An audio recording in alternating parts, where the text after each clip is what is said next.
Welcome back to The Hole in the World, The War Report, an interlude of Invisible Sun by Monty Cook Games. I am, as always, your GM, otherwise known as Great Zamino or Zach. I use he, him pronouns, and as per usual, I am joined by my four amazing, lovely cast members, starting in the top left on your screen. Marcy, why don't you go ahead and introduce yourself and give us your spiel? Yeah. Hey, y'all. It's me, Marcy, aka Experimental Madness, and that's the name you can find me most places around the internet. I am your slightly jet-lagged cast member due to daylight savings. So I'm very much looking forward to having y'all join me on this journey, which should be very fun and out of character, loosey-goosey day for me. See, it's already bad. You can already see it. I object. It's delightful. I am playing for the interlude the Reverend Mott, otherwise known as Everett or Mott, depending on how you feel. And he is the connected, empathic apostate who fuses nightmares to fists. Absolutely wonderful.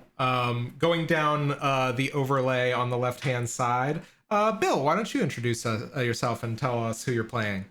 Hey everyone, I'm Bill, and I am playing Kieran von Milas, otherwise known as the Tailor, who is an eremitic stoic of the Order of Makers who warps time and space.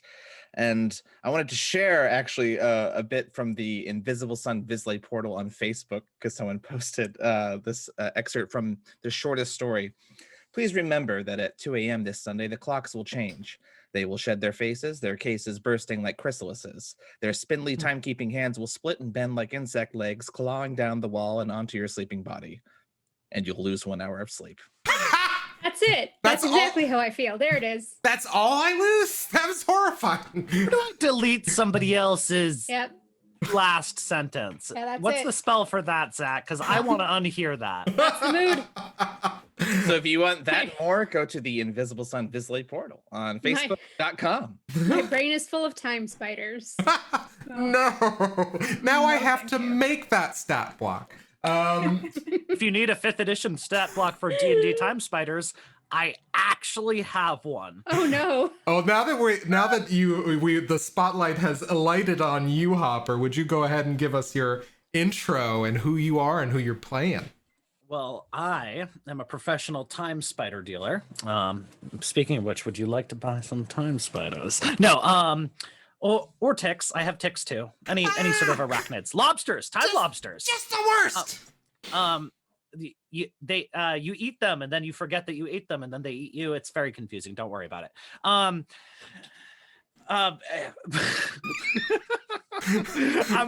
Anyways, I'm Hopper. I use they them pronouns. When not I am very, very, very, very caffeinated right now because I've been up since 6:30 a.m. and I just climbed a bunch of trees. When I'm not here, I can be found in, on, around, and occasionally in between the internets, where I do post some dumb shit usually I'm on my bullshit, but sometimes that bullshit is actually kind of useful stuff like time spiders or other horrifying animals to terrify and torment your players with. That's kind of my jam. But and I'm also here most weeks, but not this month. This is my month off on Flights of Fandom, another great show here on manpodstudios.com. Excellent. And who are you playing this week?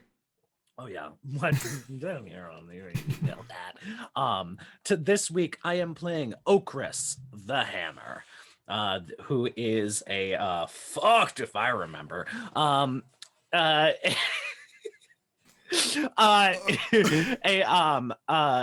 Iconoclastic, ardent apostate who heralds endings.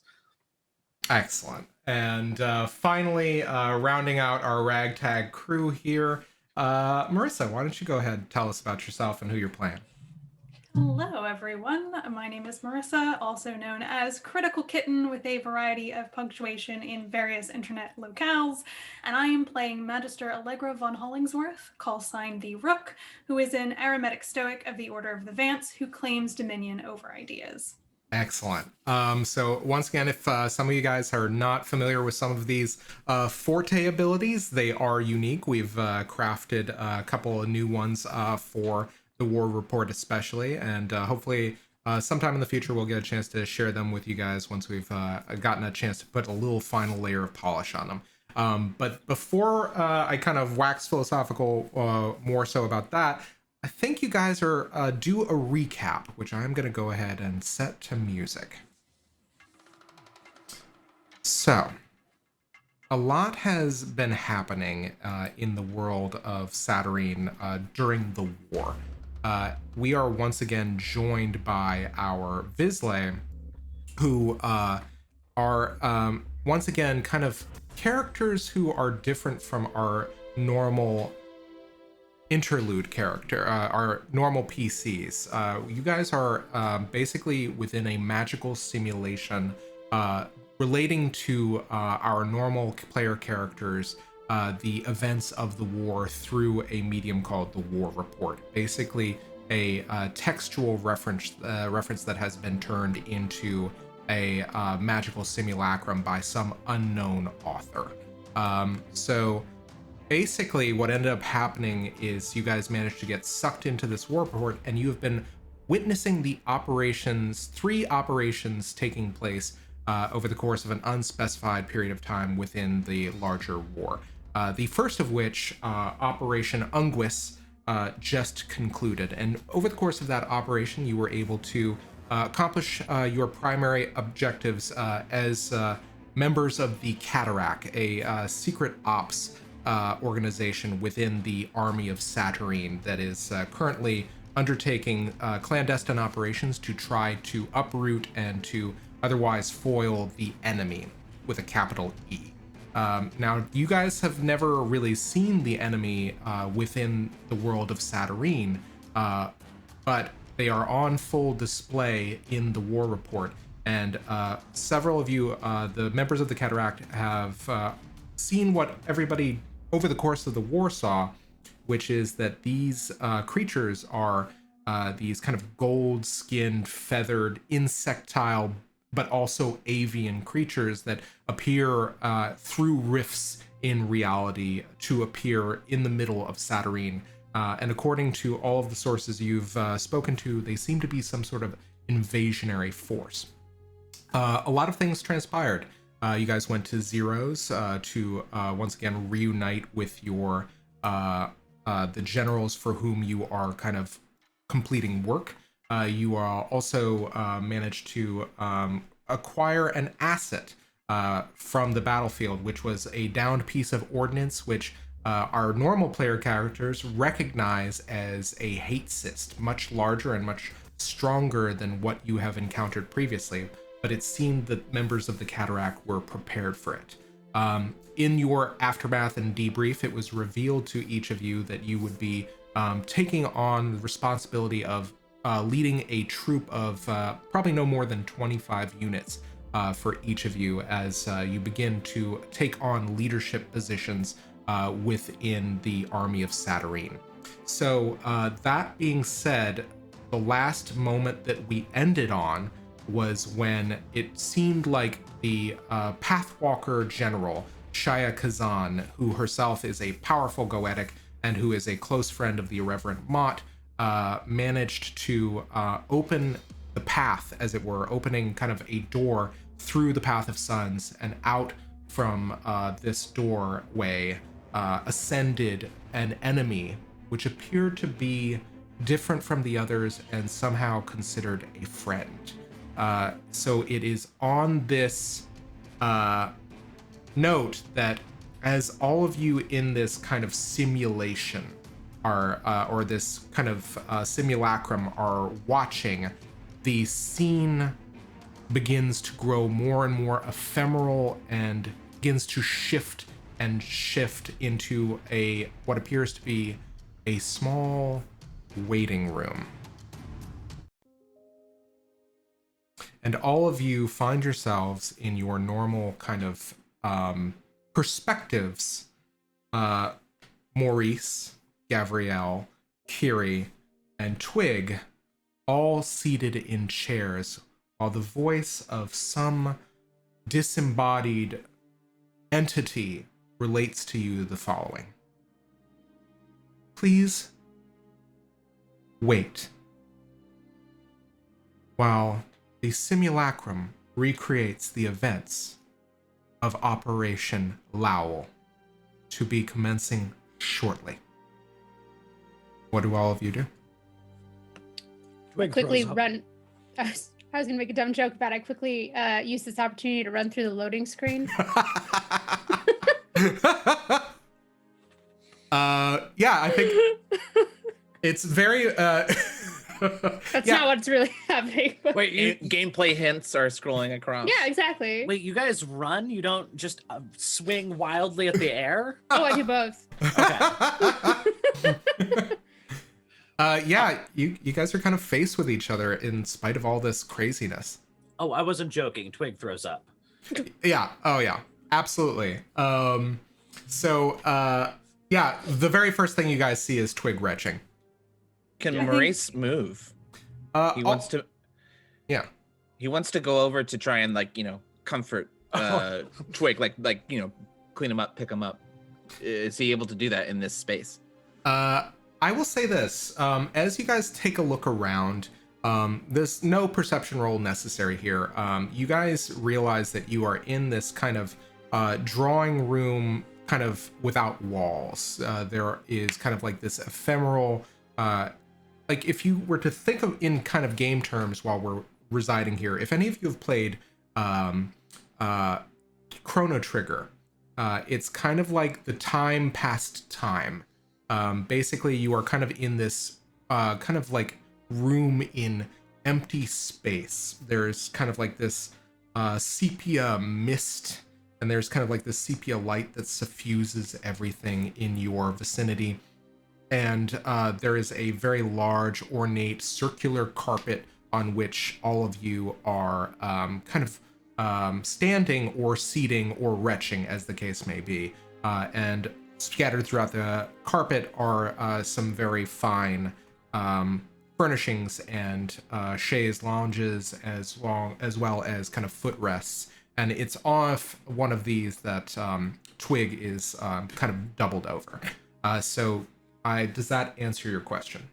Yeah, and more so just saying, does Maurice have control of his movement? Does his body phase through Twig or anything? Does it feel real? It feels very real to you.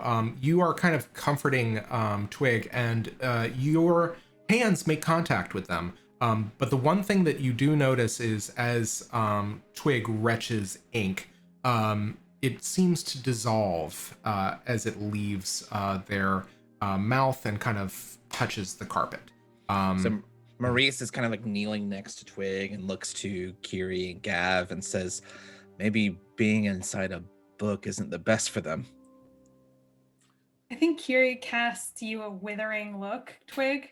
How many times do we have to go over? Throwing up on the text is not acceptable. Gav is staring like dead eyes at you, Maurice. Just normally, out of most people in this group, she will like look to you as like if when you say something, she'll try to believe it or trust it. But right now, she's just arms crossed. If there is a corner, then she's in it. Like her feather hair is like flickering like up and down in this like kind of distressed pattern. She just does not know what to make about you anymore. Maurice kind of gets Twig kind of at least sitting back up and says, well, it appears we're not even at the halfway point anymore. I think I have an idea of why I'm connected to this Kieran fellow, but I don't recognize myself. But hang on. According to the rules of this text, we're supposed to be represented Avatar-esque by the one who is most close to who we are, correct? How is that possible if we ran into you, Maurice? Why are you not yourself? How am I not myself? Yeah. Who are you really? Is the real question. It's who was I think. I had, or he had the true spider mark on his forehead and a different voice. I don't know what to make of it. You're Texan. You're fucking Texan. I mean, it's hard to say exactly where it could be from. I mean, that's, after all, thinking from the gray, this is someone who maybe had never been there before. What else did you see? We separated. Does that mean people from Texas sound like Maurice? What is Texas? Texas? From the gray. I don't know how much more time that we have in this space. We separated. We saw different things. What did you see? This war is more complicated than I originally thought, but I'm not surprised to see half the things that I've seen. Or why there would be powerful entities that would want to ensure that everyone would forget what happened here. But I was working with someone that we had deemed the enemy. What does that mean? It means that before we were put here, the person that I am seeing the war through try to open the door into different realities. I don't know. It's not very clear. And one of the enemies stepped out and was deemed a friend. The simulacrum has been prepared. Please brace yourselves for entry into Operation Lowl. Can we fucking have a moment? Loading. Leave us. No, come on. What, seriously? Simulacrum beginning in 5. I'm sure we'll find out 4, more. 3, Listen to anything about the war. See you 2, soon. lurch as all of you, your stomachs jump in your bodies as the simulacrum begins to once again jump you into the bodies of your interlude characters. My question is, and I will say this, we're going to turn a card to see who we start with. Because that's how we roll. All right. Or rather, don't roll. Oh! The Lost Star. Notions, cats, clocks, and wind. Meanings: good luck, good or bad luck, great distance, great age, great value. Stars fall. It happens, but what happens next depends on who finds it. So who of you has notions, cats, clocks, and wind? I think that's me this time around. You do, because you took some of the Gav stuff. Mhm. For your I ended up with Gab stuff, yes. Okay. Excellent. So we are going to begin. We are going to begin with Okris then. Okris, let me go ahead and change the music for you first.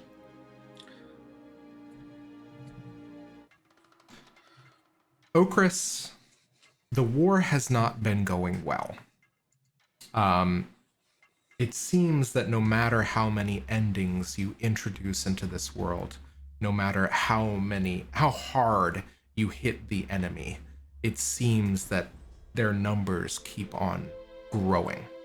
Not only that, but you have not been feeling yourself. It has been several months since the end of Operation Unguis. And ever since, not very long after, you have had a creeping sense of nausea, and over time that has kind of manifested, and not only that, it has worsened into a kind of weakness. And so we open with you in the middle of the camp in Upper Taverswood.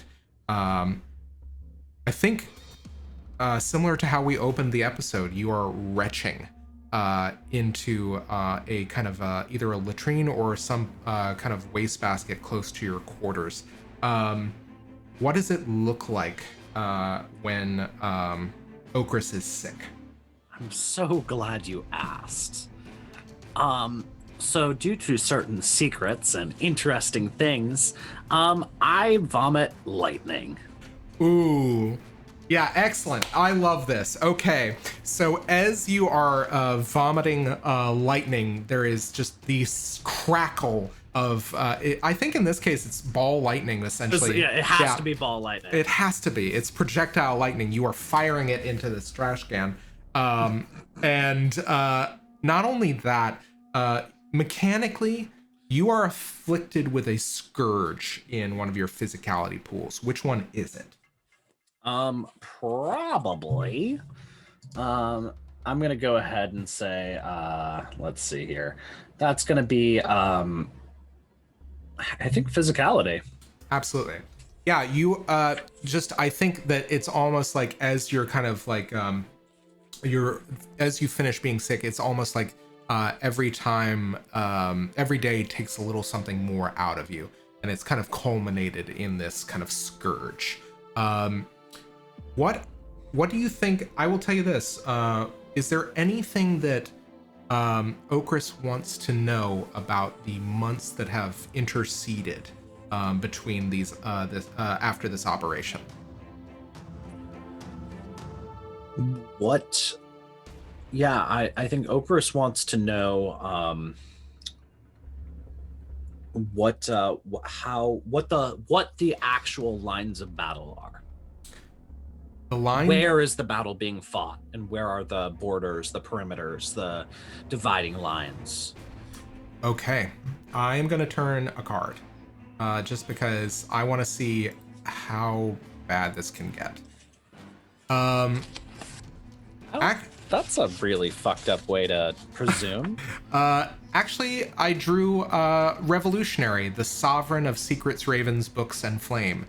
So whoever sovereign that is, in your interlude character, you get +2 to all of your actions. And I will say this. Okay. Conditions change against the interests of the PC. So that is kind of like the despair notion there. I will tell you what this means, essentially, is that the battle is everywhere. It is throughout all of Satyrine. It is focused in Satyrine, although it does span other parts of Indigo. But for whatever reason, the city of Notions is the primary battlefield throughout all of the districts. That said, basically because of the powers of this enemy, this unknown these unknown entities, they are able to basically jump between places at will. So it basically can create very much impromptu battlegrounds and battlefields where there were none before. So there are entire expanses within Satyrine that are now basically no-go zones or no-man lands. No man's lands. And the only thing that seems to kind of protect your forces are some of the magics of the higher echelon Vizsla throughout the actuality.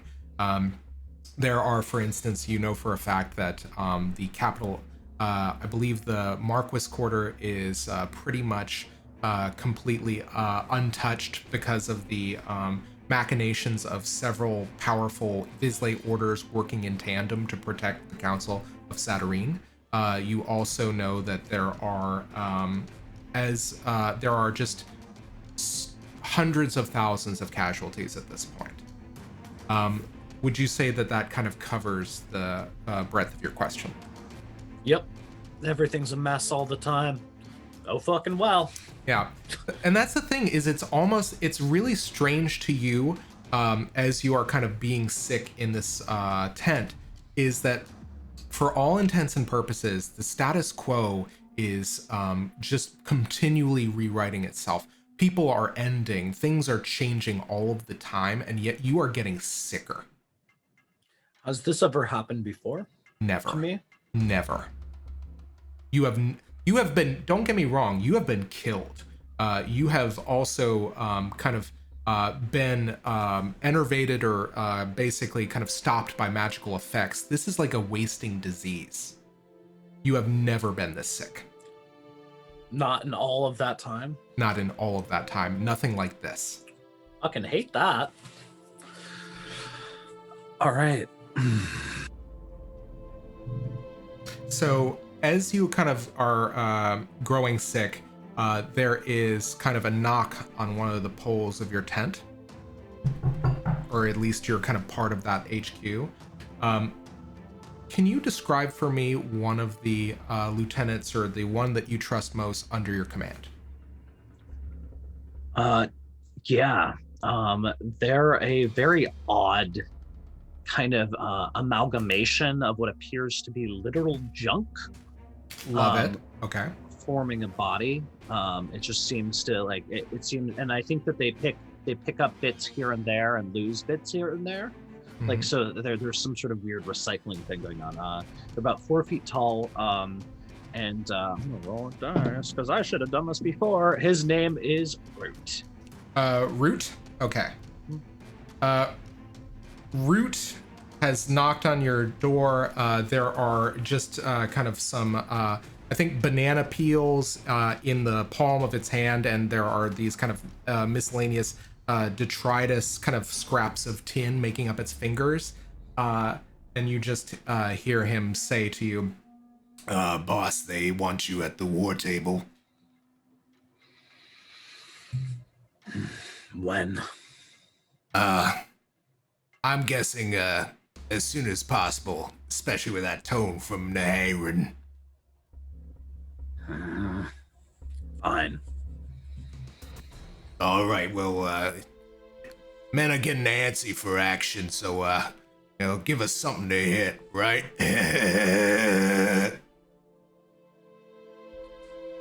Yes.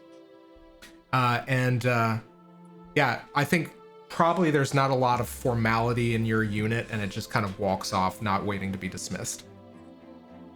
That tracks. That track. I don't know who decided to give Okris fucking people to command. Like, yikes. Yeah. So we are going to change our perspective as you begin marching towards the war table. That said, I'm going to turn another card and see who we end up with. This one is the Harvesting Spider. So I'm going to spare any description of the picture. Action, labor, and stealth, mysteries, rats, mirrors, and stone. So I'm going to say that this is Kieran's card.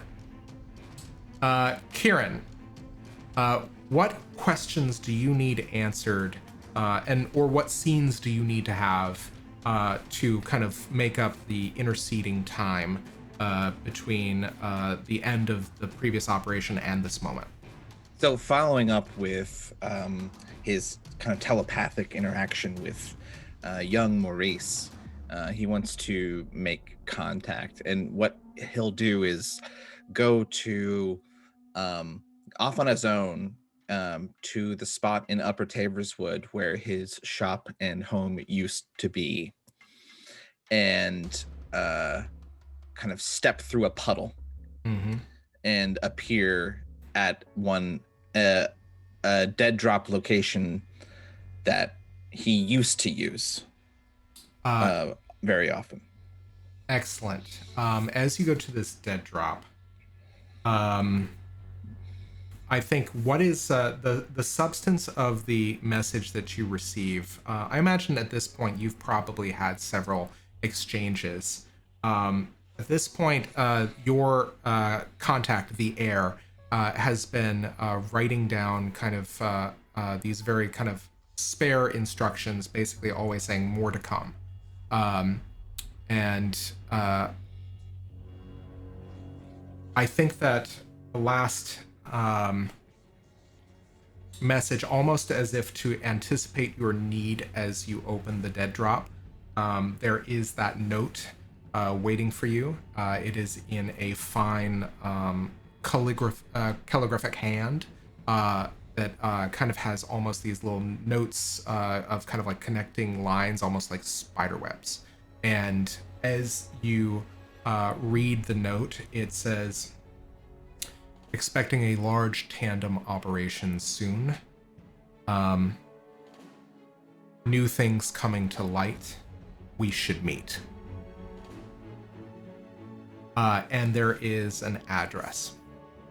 And it is actually in Lower Taberswood. Yeah, very matter of factly, we'll head immediately there. Yeah. And I think that once again, Maurice, you are struck by that sense of familiarity as you enter into the secret bar after some time traveling through the district. You know that this is actually a very good sign for you because not only is Lower Taberswood unremarkable as a whole, it's also harder to divine beings while they reside within the district, especially so within the secret bar. It's so named because whatever it ensconces is rendered a secret to the rest of the actuality. At least that is the idea of kind of like the enchantment. It's a members only club. You go into this bar, you are greeted by a maitre, a very kind of quiet major domo, maitre d', and they usher you into the back without any sense of greeting, any kind of ceremony. You are ushered into a back room on which there is a kind of curtained area. And as you walk through the curtained area,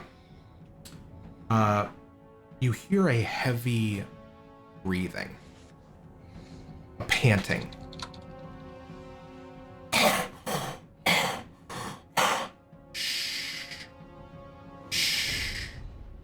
And you walk past a row of kind of booths, all of which are empty. This entire place has been abandoned. It would seem like anybody sane would have left this place in the ruined expanse long ago. But there is a thwacking large tail at the third booth that you get to. And as you walk in to full view of the booth, there is a rumbling growl. And by the way, we can skip this if you like. What is the name of Maurice's hound?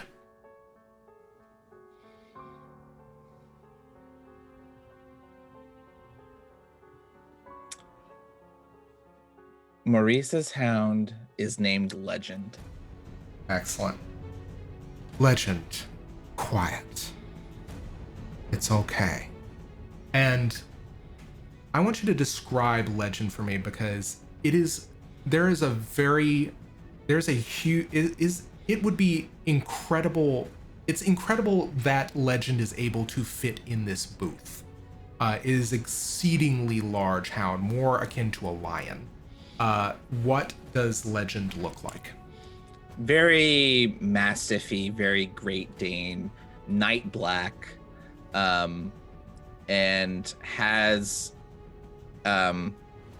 really kind of piercing eyes that reflect a lot of the light. You can tell that this creature does not trust anyone that is not Maurice. Excellent. And as your hands kind of travel up, assessing this immediate threat, there is one hand scritching between its ears very gently, and you follow it up to the middle of a torso that belongs to Maurice, and perched on top of its bicep is an elbow on the same side. And you see 6 arms all folded, kind of looking intently at you, and 8 eyes open as the air looks back at you. So you can hear the crinkle of the leather gloves as he holds his briefcase a little bit tighter, and you can see Kieran kind of bringing his chin up, kind of as if in distaste of this animal being here, says, "They'll let anybody on the council these days, it appears." And there is a soft chuckle and a smile that plays at the lips of the Spider Prince as he stares at you and says, "Well, I walk with the beast. He is a part of my soul. I hope you will forgive this." And there's a very kind of good-natured congeniality to him. I could be persuaded to forgive a great many things, such as how long I had to wait before receiving any word from you. I had to act like I was part of this Maker unit. Well, it was in service to the greater good, I'm afraid, the council, as it were. Do not lecture me about the greater good, boy. Oh, you think I'm that young? Interesting. Kieran, you are very well thought of within my circle, and I would hate for you to, for our first impressions to define the rest of our relationship. We both serve the council. That is enough. Yes, I tend to agree. So, as a bit of a let us say, just as an act of contrition, I'm happy to answer your questions to the best of my ability. Kieran reaches into the bag and pulls out his goggles, and keeping an eye on Legend, hands them over to Maurice. And the Spider Prince looks through the goggles and tell me something. In order to surveil or to kind of receive this knowledge, do you have to wear the goggles, or is this something that he can just pull out like the microfiche? I'm imagining he's like kind of like, you know, those like handheld spectacles you can have, like kind of holding those goggles up. And he's seeing the footage that Kieran recorded from Operation Unguis. And what Kieran would like to know is if the council has made any progress in finding a way to catalyze the sample that he has kept. At which point I think Maurice or the Spider Prince looks back to you and says, "So there is certainly plenty of uses that can be had from this sample. However, I have been advising against using them. This technology, it seems, at least from all of your intel, seems to be a fairly dangerous quantity. I'd like to maybe not think of using it until we absolutely have to. This is a very powerful force. It's straight from..." We have nothing but time to wait for the opportunity to strike. I'm positive that... That is where you're wrong, my friend. Time... Sarcasm doesn't translate very well with Spider Princes, apparently. Oh, I've always been fairly literal. There is a rumble again at the back of Legend's throat. Go on, please. Well, unfortunately, time is our greatest enemy as the war effort does not proceed apace. In fact, I would hazard a guess as to say that we are losing. The danger that this tool presents is certainly worth the risk. Wouldn't you agree? I have kept a leg on my web, so to speak.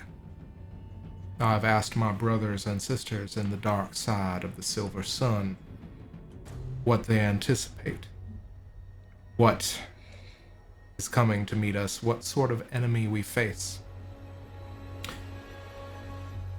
And in spite of their isolationism, the true spiders do tell me that what we face is dark. What these creatures are is dark.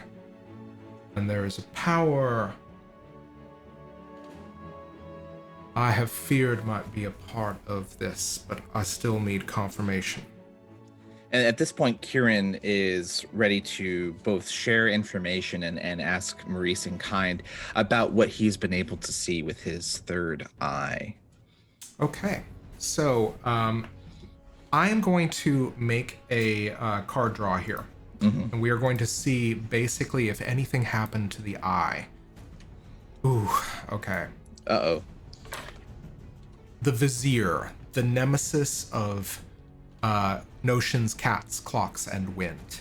Manipulation, sycophant, power, and influence. Lurking in the shadows, the Vizier controls from a distance. They do not sit upon a throne, but instead are the power behind that throne. They don't make laws, they circumvent them, but they do it to further the ends of the ruler, the land, or perhaps themselves. The Vizier has a secret agenda within agendas. Their smooth words manipulate everyone, even the ruler they supposedly serve. Thus, they have much of the real power and influence. Are they acting in the best interests of the ruler or themselves? How can we ever be certain? The Vizier is the nemesis of notions. They cannot be trusted. Okay. So this is what happens.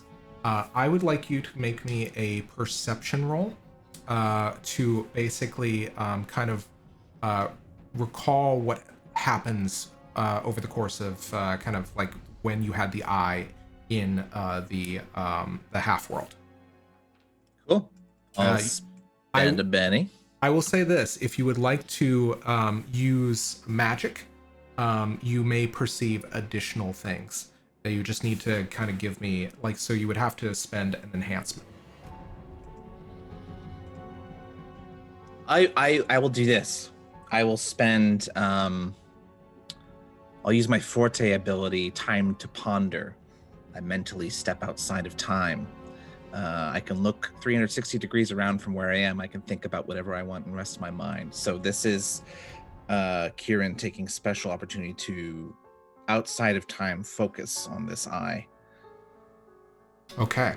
So as you kind of survey everything, I think the first few days when you kind of looked to around for the eye, you were able to kind of see this scene, which is legions and legions of the enemy, all sporting these same oblong golden helmets, all kind of marching in lockstep.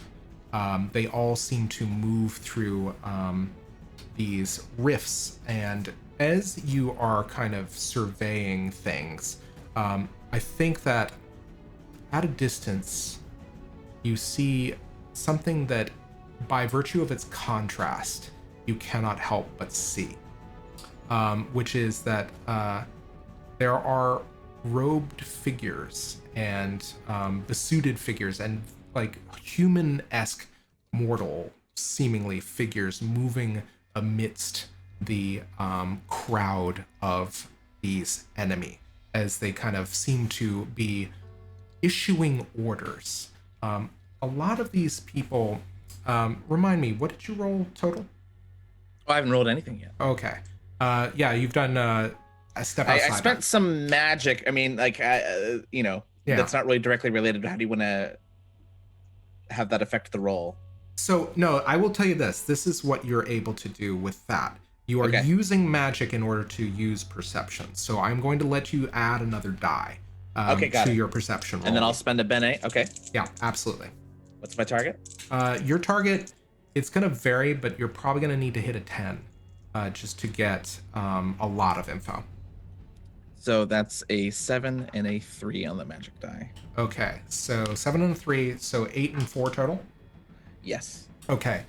So on the 8, I think that basically with one success, you manage to kind of gather that these people are Visley by the way in which they are casting spells.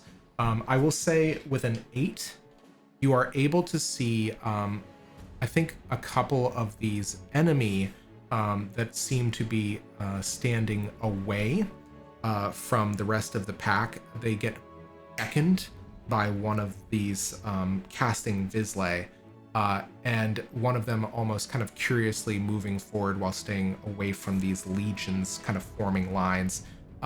And this enemy kind of walks forward, and the Visley is kind of beckoning it. And as soon as it gets close enough within arm's reach, it seizes it by the throat. This kind of bird, avian-like creature, and as it struggles in this grasp, the Visley lifts it by its neck off of the ground, and you see a charge of black energy move through the veins and the circulatory system of this enemy, and you see the formations of an oblong helmet. And right as you are intensely moving moving your will through this eye, a vast shadow falls over the scene as you look beyond, and something massive, something that has a susurrus to it, moves over, obscuring your vision. And then you feel very clearly the grasp of a hand over your eye as your third eye is crushed, and you suffer one wound. You drew the Nemesis card. Couldn't not do it. Sorry. How you might reform that eye, we will discuss later, but for the time being, mechanically, it is unavailable to you. So at this moment, knowing this and assuming that there has been some communication via the previous channels prior to this face-to-face interaction, Kieran asks, "Do we have any theories as to who the Visley might be that I saw?" I have a very clear theory, a very clear suspicion, but it's something I've dreaded.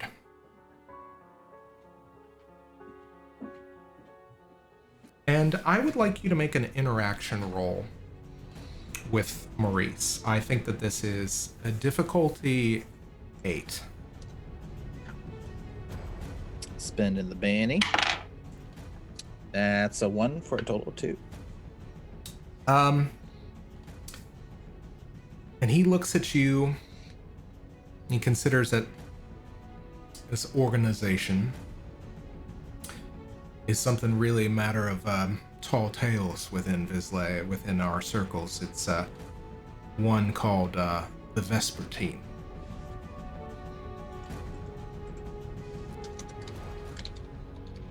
But I could be wrong. It could be the Church of Midnight. It could be any number of the Zan Weir, any other group of nihilist organizations or cults within Satyrine.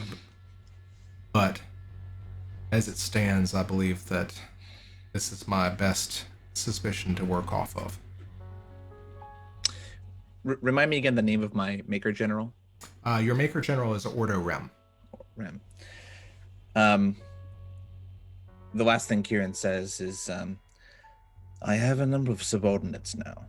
I could give them over to Rem, or if the council has other desires. And he considers it for a moment. He says, Naharan is a good egg. If he gave you the opportunity to lead a unit within the Satyrine army, I wouldn't renege on that obligation. They're probably best suited under your care if Naharan has that instinct. And Kieran kind of stands tall, having said everything he wanted to say, and extends a gloved hand And for the goggles. for the goggles. And I think taking 2 of the 6 arms, the Spider Prince grabs the goggles, hands them to you, and pats it into your palm, and says, "I wish you the best of luck. I suspect this is not going to be the last of in-person meetings we have. But however, if we're having more than just this one, it's a sign that things are going badly."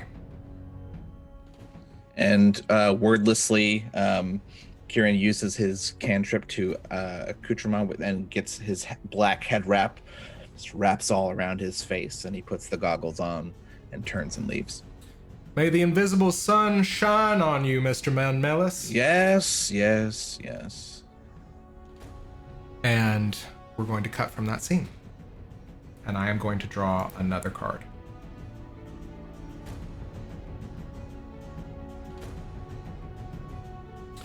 Enticing Jewel. Its color is invisible. Vision, swans, blades, and water. Greed, money, beauty, goals, success. The enticing jewel is turned, everything focuses upon it. Most of this time, this is one of the most positive cards that can be revealed. It indicates success in one's endeavor. It suggests beauty and wealth, at the very least, even if not actual success. The enticing jewel is the potential for success, which in itself can be encouraging, because sometimes there is no possibility for success. Still, the card has a darker side, because it also suggests greed and a love of wealth, and the dangers of such things. So, who is Vision, Swans, Blades, and Water? Okay, Everett. In the interceding months, I'm sure that you have many additional questions. You may have 1 or 2. What would you like to know? I think at the forefront of Mott's questions would be, why does one of the enemy want to help? And can we trust them? So as you kind of learn over a series of kind of clandestine meetings, all kind of ending in that moment when the door opens and Maduin kind of walks up. And what you learn is that Maduin is able to use a signing language. And that is the language that he shares with Shia. Whether it was something that she taught to him, or whether or not he introduced it to her and she learned it over the course of her travels. The thing that you understand through this kind of like elaborate communication, which Shia interprets, is that the enemy are a race of people known as the Erebast. It's very hard to kind of explain this in sign, as the gesture means the one people of the half world. But basically, it's like half world is probably a mistranslation, but basically Shia is doing her best. And Shia, what she does is she explains Maduin's story, who you understand after a while, his name is actually Maduin. And it's basically kind of using as many guttural kind of noises to make the name, and she has translated it into something a Vizsla would understand. So the thing you learn about Maduin and the Erebast is that for a long time, they led a fairly provincial existence within a half-world. They had no sense of time. The world that they once kind of came from was fairly utopian. They wanted for nothing. They had powerful magic, which was able to essentially give them a great deal of what they needed. They had a patron deity that they called the Many-Faceted One. And long ago, the Many-Faceted One left the half-world. And after some time, a long time, the Many-Faceted One returned, and it brought with it unscrupulous entities, people in dark robes with dark intents. And the Many-Faceted One itself was darker and different. And as the many-faceted one laid claim to the people once again, and these Vizsla, these mortals began working amongst it, it began to change the Erebast forcefully. Essentially, whatever these people are, they have forcefully enslaved the race of the Erebast. And they are now employing them on a full frontal assault on the City of Notions.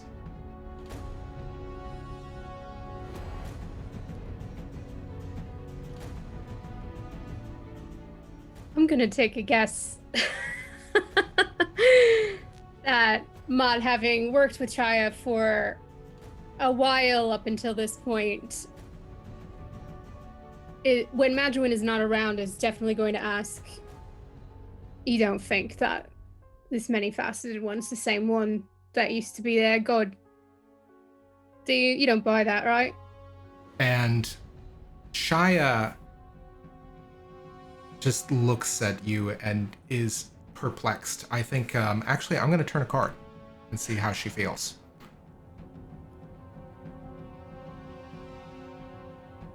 This is a very good card. The Alchemist, the Adept of Secrets, Ravens, Books, and Flame. Complexity, transformation, and knowledge. The Alchemist seeks transformation, usually in the sense of advancement or enlightenment. She hopes to better herself through understanding. As Adept of the Secrets family, the Alchemist is, of course, complicated. Her knowledge is deep and vast. Magical processes surround her. Chemicals and substances and the flame that catalyzes them all dance upon her fingertips. But her true raw materials are her own essence and her own soul. Makers often see this card as a good omen. The fumes of the alchemist's work offer both bane and boon. So the PC gains knowledge or insight into a complex problem. An NPC ally has information or understanding that can be of great use. A situation transforms, usually by becoming more complex. New NPCs get involved, new facts arise, new challenges or barriers present themselves. Woo! Yeah, this is all very suited to the thing in this, which is half-worlds often... I've traveled much of the actuality. This you already know. Half-worlds have their own logic to them, their own physics, if you can call it that, some shadow notion like that. They often have their own rules. And something that vast and that powerful, leaving a world of its own creation or having its own rules and being introduced to a whole new calculus, who's to say what could happen? It could be the same thing, or it could be something rotted and gutted and masquerading as it. Their god could have died a very long time ago. Gods come and go in the actuality, in Indigo especially. I don't Look, know. I'm not saying that I trust these Erebast, not after what I've seen, but when you come from a land of supposedly plenty, you don't just race off and start invading and starting a war and creating this mass devastation unless someone's convinced you that that's what needs to be happening, or your world's been turned entirely upside down. Now, I'm not a stranger to the notion of being used, of if you won't do something for someone, they'll make you do it. I know you, General. You wouldn't be helping these people if you didn't think that something was wrong. I know there's something wrong. And that's why I've asked you to help. Well, I trust you. And that's about as far as I can understand half of these wild political notions. But I think you're right. In this instance, I think something's very wrong, and I'll help them. I can use the troops for that. Maybe if your friend was able to break whatever new spell he's been put under, there's bound to be others that we could maybe break free. And he says to you, he signs very insistently something at Shia. And she says, he has a brother, one who was taken early. I don't know the translation, but it's pronounced, could you, and he looks at you with those big golden bird eyes, and he says, Yakum!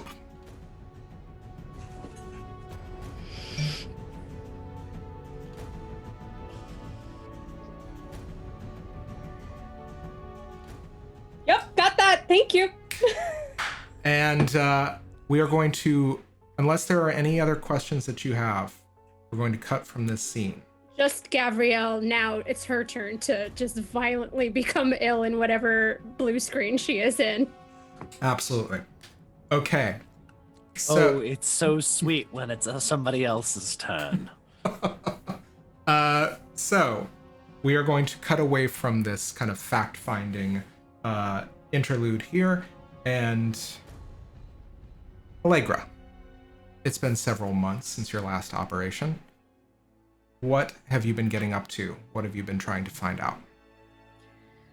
I think Allegra has probably spent the last several months somewhat, not at cross purposes, I would say, but somewhat independent from the Vance, or at least more than you would expect for someone who is a battle strategist for the Vance. She has been kind of pursuing her own line of inquiry on the side based on the things that she's been able to find out and the topics she's interested in. But at the same time, you know, she has taken on this group of Vances, be them a library or a flock, and is training them, or at least kind of helping to marshal them into what she's interested in learning about and looking for. So I think the first thing you probably see of Allegra is her in the middle of an argument with one of her lieutenants. Absolutely. And I think, well, my question is, who are you arguing with? Would it be, name this lieutenant for me. I think this lieutenant is going to be very familiar. It's someone who was present in the bar and was at Zero's in that group of younger Vances who was scared by the appearance of Zero. But I think it's also someone that Kyrrie has immediate recognition of. This is someone, she's seen this person in a photo showed to her by the much older version. This is Lieutenant, it appears, Ardeno Bookridge. Excellent. And what are you arguing about with Lieutenant Bookridge? I think it's a question of theory versus praxis. And I think when you see her, or when this begins, she's saying to him, this is not an academic problem, Ardeno. You cannot solve for X by setting it in relation to Y when it comes to battle. Yes, maybe your attack pattern here is effective in theory, but it is just that, theory. But I just need another moment to stay a little bit further back. The trajectory is just perfect. The parabolic motion of the projectile, it would have been fine. No, you are thinking in standard dimensions. Look, you haven't accounted for the intervention of the variables we can't quantify. Look here. And I think she points to like a copse of trees on what I'll imagine is like the battle map that they're looking at. If they flank us here, how do you account for an enemy that can phase in and out of reality at a moment's notice? You cannot think in standard physical dimensions. I'm trying to think of Vizsla's Aegis, any kind of defensive spell. Give ourselves cover, phase, perhaps phase out of reality in turn. Perhaps some sort of cloak of invisibility spell. There has to be a solution to this. That buys you moments at best. Look, you need to accept that the very idea of an answer, a solution, is dead. It died the very moment that the first hate cysts fell. There is no longer a single answer, a single solution. We are trying to stave off the inevitable.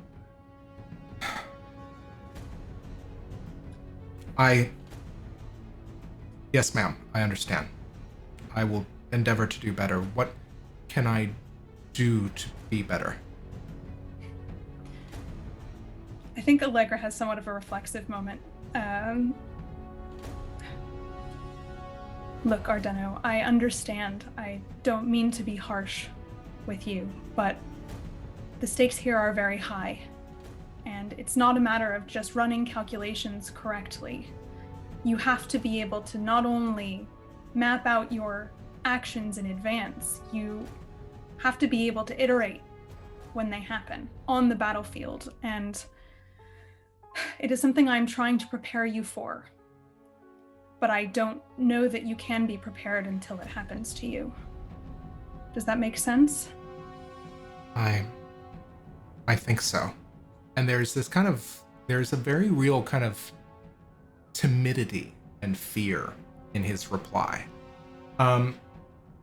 Allegra, how have you been acclimating to taking on these people as your charges and leading them? It sounds like you're beginning to understand a little bit of Zaleska's compassion. I think so. I think there's still something of a divide at this moment between Zaleska and Allegra. I think as Allegra has kind of gone down that more independent path, or started to, she's maybe gotten a little bit more insight into how leaders think and how leaders work, because this is her very first time kind of doing this. But all the same, I think she still has somewhat of a philosophical difference from Zaleska, and she's starting to kind of have that reaffirmed almost in a way by dealing with this group of Vances. She's having, she's seeing that in executing her own command, she can guide them ideologically as well as guide them in terms of, being prepared to face what they're going to face on the upcoming missions.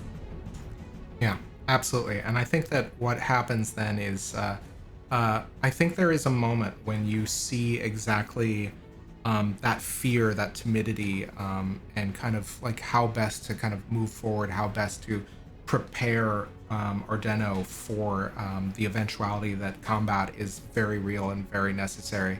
And you have that flash of that moment when you encountered a Helminth that was a Vance. And you are interrupted from this reverie by another lieutenant, a young, kind of congenial and affable lieutenant. If you would go ahead and introduce her so that I don't have that note available. Who is it that puts a comforting arm around Ardeno after you dismiss him? So this lieutenant's name is Arwen Valtmere. She's a relatively young Vance, seems to be about the same age roughly as Ardeno. Very studious looking. She has just sort of long hair, has a very kind of quick wit. I think she's known among the different Vancian soldiers for that. She's very good at, I think like Allegra, very good at strategy, and that's something that I think drew Allegra to her in terms of, naming her as one of her lieutenants.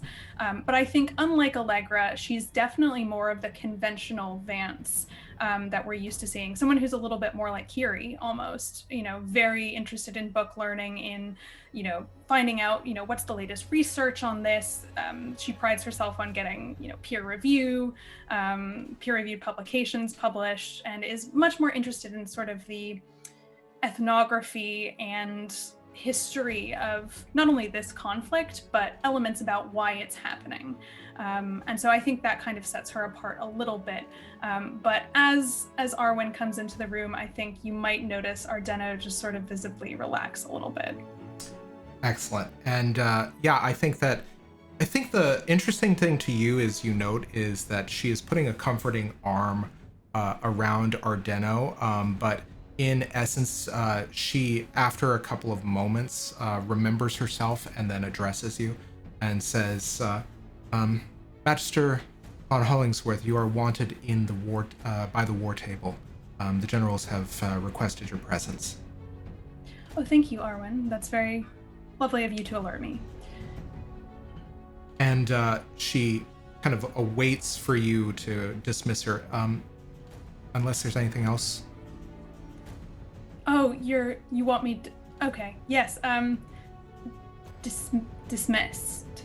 Thank you very much, ma'am. And she moves back to kind of in line with the other Vancian recruits as they begin continuing to drill. The thing that you do note is that she made a point of, not made a point to you, but made a point to herself to comfort Bookridge before addressing you, her superior officer. Interesting. I think Allegra at this point has gotten to know Ardeno fairly well, at least in sort of kind of training with him. And I think she just sort of locks eyes with him for a second after Arwen leaves the room and just sort of looks a question at him. But if Ardeno doesn't volunteer anything, she's not going to press. Yeah, I think Ardeno is still a little bit, I think he's still a little bit just kind of taken aback by just so much he's having to learn, and also just feeling so kind of powerless. I think, I think that at this point he is still just a postulant. He is trying his best to follow the orders of a far more capable and competent magister, and probably may not be doing as well or better or any better than the other postulants in his order and part of your recruitment. So I think he's kind of a project of yours. Yeah, and I think that as you begin moving through the tent flaps to kind of get back to the generals, all of you, you find yourselves, your path converging with that of Okris. Okris, you are also flanked. Having donned your newly made silver armor, you may also add 1 to your armor total for that, as the crafter of this armor and your second lieutenant, Jiren, is walking in step with you towards the war table. You make eye contact with Okris, Allegra, and you begin following suit. Unless you guys want to share any kind of words as you make your way, all of you meet in this kind of convened room, a very kind of large table, which seems like it's been kind of unfolded out, are these kind of floating placeholders and markers for strategic positions, and under it is a flat topographical map of Satyrine. For anybody who kind of is local to this city, it is a very disconcerting feeling as you have to cut battle lines and figure out choke points in what previously were people's neighborhoods. The same time, early risers and awaiting the two of you are Everett and Kieran. It is at this point that the 4 generals who you work hand in hand in tandem with for these long months all kind of enter into the tent in their kind of varying styles, and at which point Naharon speaks above all of them and says, well, our advisors are assembled. We should pick our battles carefully. And on that note, we are going to take a break. There we go. So what I'm going to go ahead and do is I need to give you guys a little bit of an overview, because we have done something a little bit different. Because there is not a factions and organization system within the Cypress system or within the Invisible Sun, we have gone ahead and kind of recreated wartime intrigues and drama by adding a completely wholly unto itself system from the Dragon Age role-playing game. So typically what we're going to do is we are standing around a war table and we are going to ascertain through our roles just how well the Army of Satyrine does on a number of missions that are strategically important and viable. So what we're going to each do, as Naharon kind of directs all of you, is you are going to each roll 3d6, 2 of one color, a third of a third one. I have gone ahead and assigned values of stats according to what everybody has picked when forming an organization. So they're going to roll with their highest stat, which in this case is a stat called magic.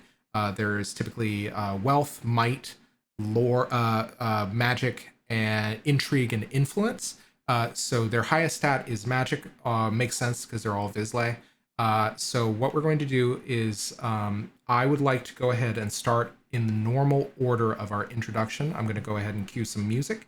And what we're going to do is we're going to go around the table and we are going to talk about kind of what you guys do in order to grow the organization or any kind of operations or misfortunes that fall upon it as a result of our roles. So one thing worth noting is the reason that the dice are 2 different colors is if you roll doubles on any 3 of the dice, the number on the differently colored die is the number of stunt points you get. And if you get a large number of stunt points, you can get some really cool benefits, all of which I have kind of written out in a reference document that I can see and all of the players can as well. So we will go ahead and walk you through everything we do. Just know that that is the system that we are using. So, Mott, if you will go ahead and make your growth roll for us. Do I need to tell you what I'm doing, or is that relevant only afterwards? I think it's only relevant afterwards. We're going to kind of we're going to draw a card to see what kind of operation you undertake. Oh, no doubles, but my favorite thing to do is math. So I got 15. Okay. So handily, the target number, by the way, that everybody has to meet is 10 to start with. So you don't get any doubles, but you very handily are assigned to a kind of run-of-the-mill assignment. So I can either draw a card, or Everett, is there anything that your unit specializes in? Yes. We are dealing in the realm of secrets. In this case, I wanted to ask you, Zach, am I able to tell sort of my elite team what we're really doing? So your elite team is going to, you know what? Because I feel like we're going to say something different to the regular generals that are around us versus what we're actually doing. Excellent. Okay, good point. So let me go ahead and roll a draw a card to see how loyal everybody is in this organization. Yes. This is actually really interesting. So let me actually go ahead and switch us over also on the overlay to the path screen, just okay, so you guys can see all of the cards that we've been drawing. So the one that I picked is the Questing Knight, which is the apprentice of Vision, Swans, Blades, and Water. It's me. Excellent. So justice, journey, determination, achieving goals. The apprentice of the Visions family, the Questing Knight is a stalwart and focused individual seeking justice, but over the long term. The quest is long and hard. Success, however, comes to the persistent and the determined.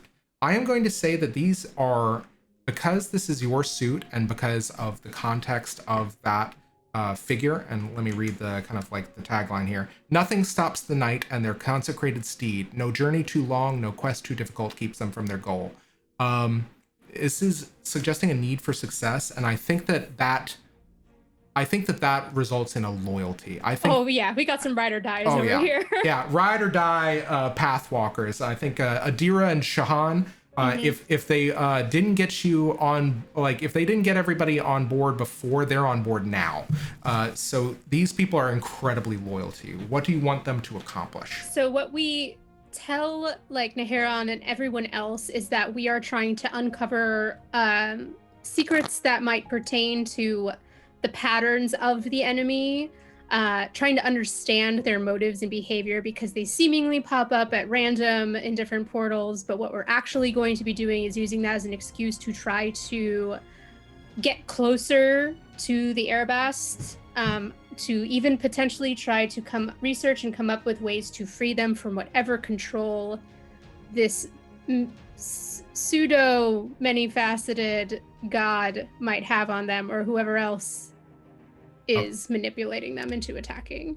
Cool.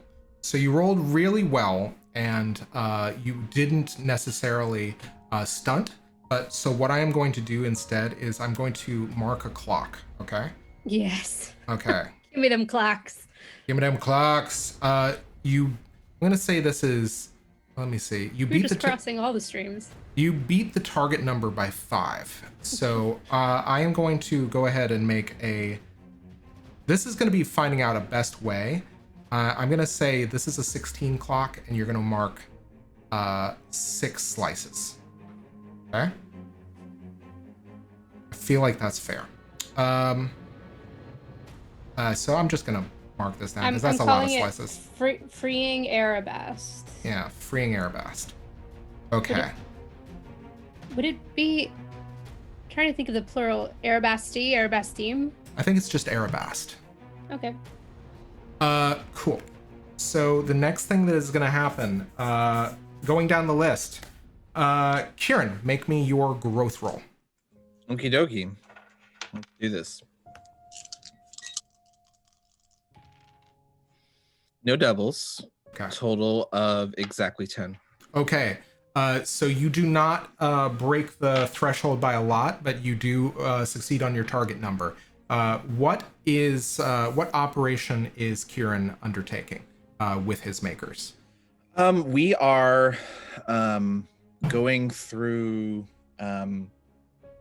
battlefields after the fact and gathering materials and using this to fuel the Maker War effort to continue to make magical items.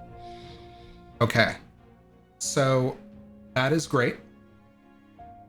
Your lieutenant, who's going to be the point person on this, is going to be is going to be a Brawn. Okay. So I am going to go ahead and mark that. And this is a straightforward success. We'll kind of like narrate what the result of that is, but we will kind of discuss that after. Going across the overlay, Okris, give me that roll. How many dice am I? I'm just rolling 3. You're rolling 3, 2 of a different color. Yeah, I got that. I got my fuck dice ready, and I got a lovely dice from the Misbehaving Maidens. I love which it. is a fantastic musical group. That's pretty terrible. Oh, no, that's actually good. So that is 2 3s and a 5. So, and the 3 is my invisible sun dice. Okay. Excellent. One of the 3s, rather.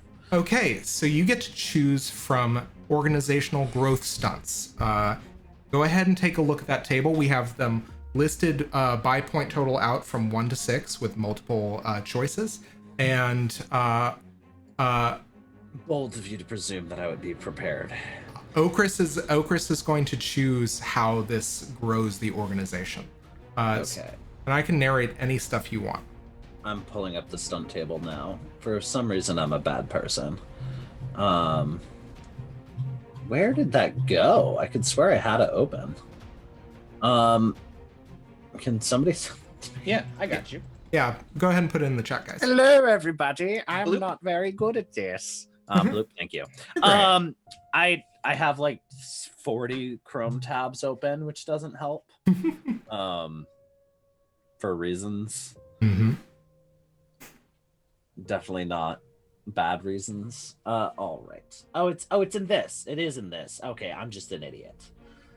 Got you. Okay, so I think this is going to be I have 3 stunt points to spend. Yeah, you can either do a combination to make up to 3, or you can blow them all on a single choice. I would like to use oh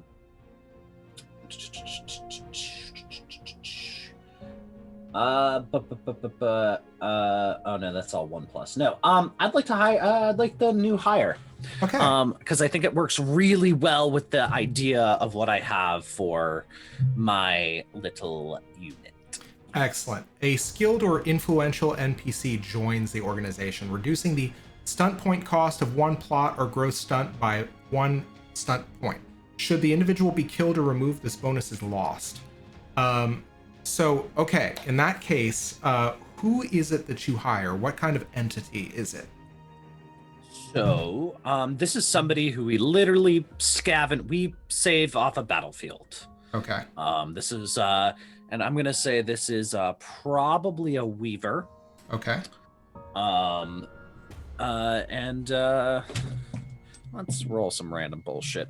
And she is she's a very large, imposing woman who seems to be wearing this kind of gossamer, who we found wearing gossamer armor made out of what appears to be light, woven in this very delicate, just shimmering pattern.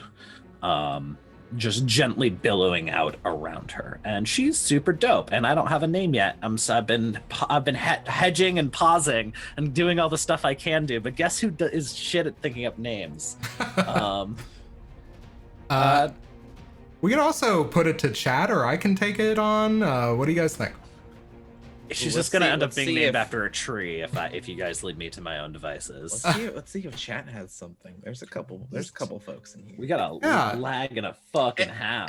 Okris, what was your total roll again? That was 11 plus magic. Is that correct? Yes. So 15. So 15. Yeah, you exceed the target number handily. It's just 10 for this we're first rolling operation. the magic. So if I rolled, before I rolled 10, but that was add 4 for magic, so that was a 14. So wait, you rolled a 19? You rolled a 19?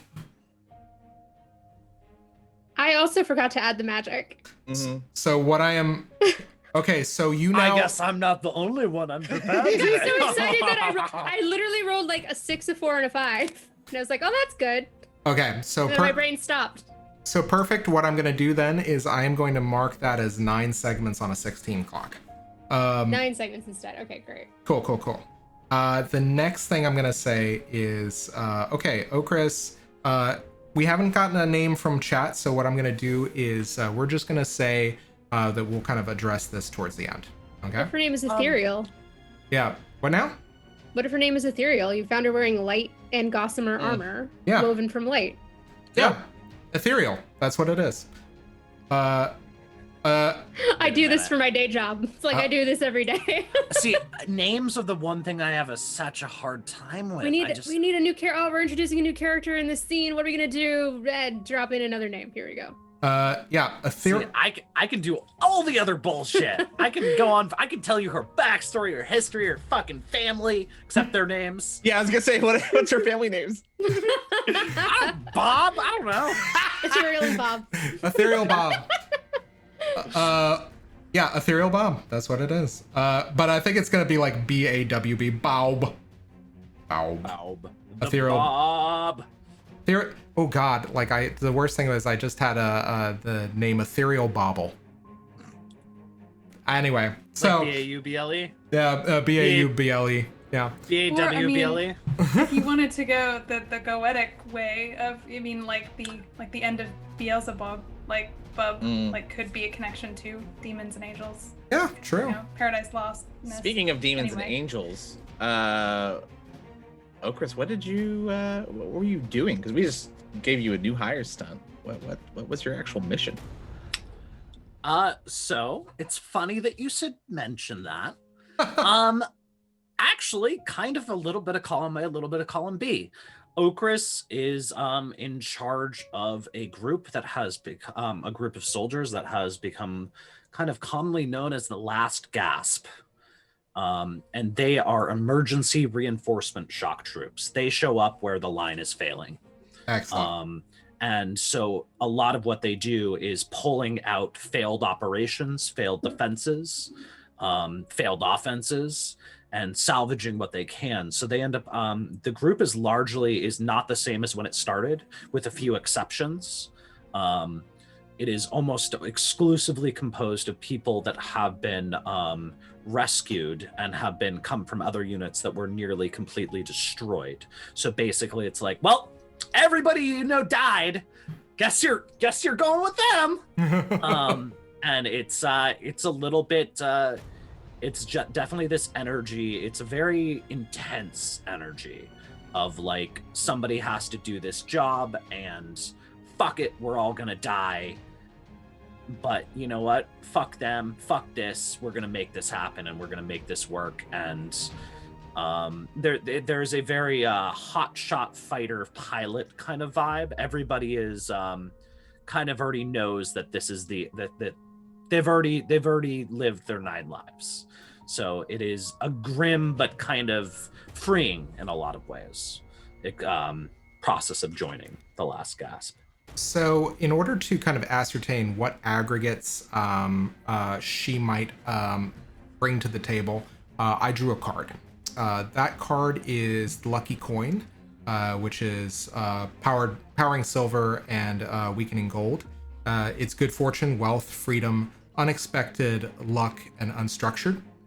So, if you find a good luck charm, hang on to it. They're rarer than you'd think. So the one aggregate that she has access to that is distinct from any other weaver that you've met, and Bill, correct me if I'm wrong on this, I believe it's the freedom aggregate is one of them.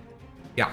So one of the things that she is able to specialize in is extricating people from bad situations. And so she actually fits very well into the last gasp. Is she just Domino? Could be. But no, because she's copyrighted. We're going to address that later. Her name's Ethereal. Ethereal Bob. Ethereal Bob. All right. Finally, Allegra, go ahead and make your stunt roll for me. Okay. Or your test, I should say. Pardon me. Yes, my check. That is, oh dear, a 7, 2, and 1. So that's math 10. Yeah, 14 total. So. Oh yeah, right, plus the 4, because I almost didn't add that either. Cool. So describe for us your operation. What kind of do you undertake?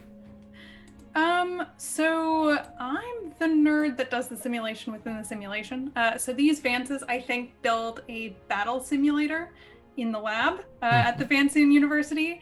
They call it the Allegory of the Cave, or Cave for short, the Cave. And it is designed to allow units to train in encounters with the enemy based on the organization's aggregation of data on fighting the enemy, and uses, to use a gray word, an algorithm to kind of anticipate or extrapolate how an enemy might respond to your movements. So it allows basically all units across the organization to practice. Magical danger room. I fucking love it.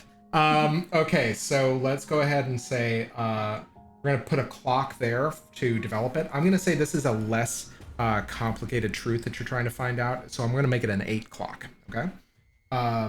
So you've already, by getting 5 above the target level, you have already filled out 3 segments. Not 3. I'm going to say 6 actually. So you're more than halfway done. You're 3/4 of the way done, in fact. Cool. So this thing is going to provide meaningful.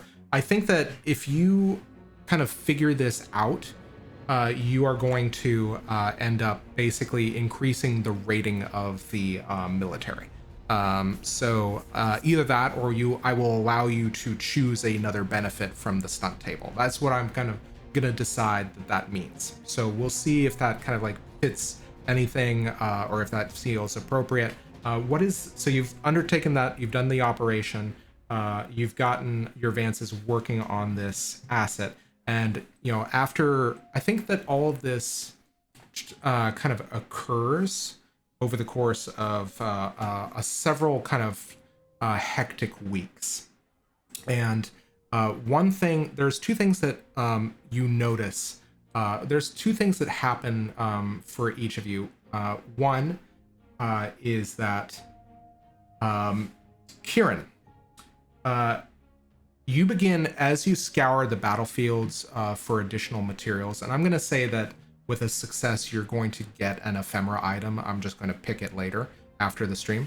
One thing that you do find out from the battlefields, however, and you can kind of decide how you go about this, is that you find out that there are discrepancies in the war dead and the casualty rates, which is to say that there are more people missing, or more people going, or more people dead that you can ascertain than are reported.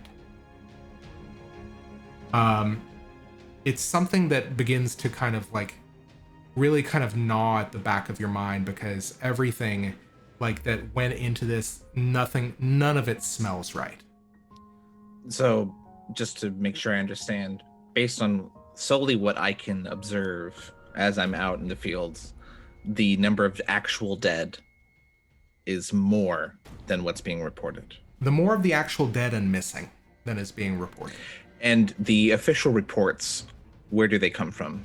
The official reports, I will go ahead and say they typically come from. I'm picturing like the people with typewriters, kind of writing off all the letters to casualties. I think there is kind of like a bureaucratic core of the war effort. So I think this is like Central Intelligence Satyrine Army. Interesting. How much influence would the council have over these numbers? That is a good question. Go ahead and make me a. I'm gonna say a kind of a perception or another role that you kind of feel like might be apropos here, might even be interaction. Hopper, you have a question. I just need a little bit of clarification. Is that there's more dead and missing that is being reported, or more dead and more missing that's being reported? Because the idea of there being more dead people than we think there are is deeply concerning. It's both. There are more dead and missing. But I will say we're finding more dead people than we think are dead. You're finding more people dead than are being reported. And not only that, the number of people that are missing is a staggering amount. All right. Nothing concerning there. Kieran's going to add a skill point to this roll for seeing through deception. Okay, cool. That's a 7 on the die, 8 total. Okay. So on an 8, I think that you kind of request a great deal of kind of information from the home office. And their numbers, you go through the accounting. I think that, working with facts and sums and running your own shop is something that you kind of do very handily, as well as kind of like working within kind of this clandestine system. Their accounting seems sound. The only place that would perhaps differ, where this might differ, is where there might be people counting the dead or counting the missing, or people kind of being received at sick bays. So I will say this, you still are very sick. You are still affected by a scourge, Okris. The other thing that finally, Mott, that you notice, it gets to the point where she can't hide it anymore. Shia is pregnant. What? Shia is about probably midterm, maybe 5-6 months by the time she can't help it. She can't hide it anymore. And I'm assuming she just tells Mott this. I think once it gets to the point that well, here's my question. You guys have established that you are incredibly close now. This episode is going to give me a heart attack. She trusts you implicitly. She trusted you with the truth. What does she tell you? I don't know. I mean, Well, would she tell you as soon as she knew? Is what I'm saying.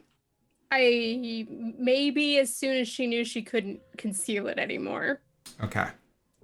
All right. So as soon as she can't conceal it anymore, she tells you the truth, which is that she knew of Maduin months before you found out.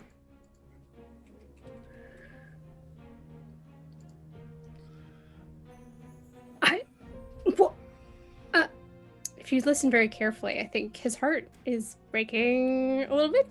It's fine. Yeah, there's I'm gonna throw something to Zach. Yeah. What is Mott's face? What does Mott's face look like right now?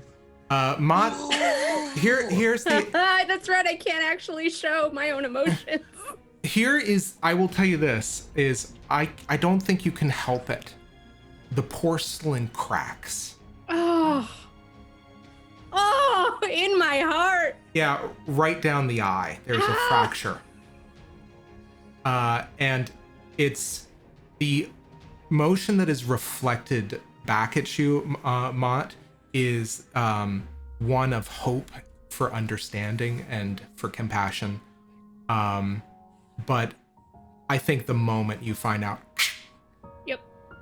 And I don't know, like, do you have to leave Shia alone for a while? Do you carry on? What's Mott's style? No, he stays.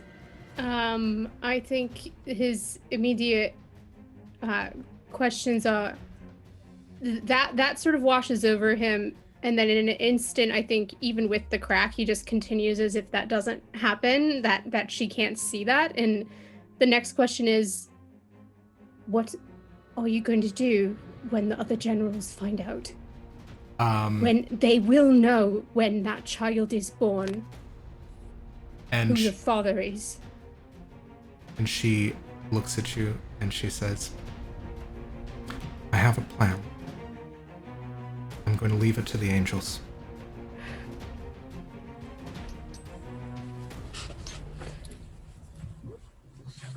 And without saying anything, Mott is going to do everything within his power to keep Maduin alive. Excellent. Okay. So in that case, what I am going to do then is, you guys have engaged in this, all these operations. You have found out these truths. It is, I will tell you this, Kieran, with your discovery, what do you do with it? Do you kind of report it to the generals? Do you instigate an investigation? Only to the council. Okay.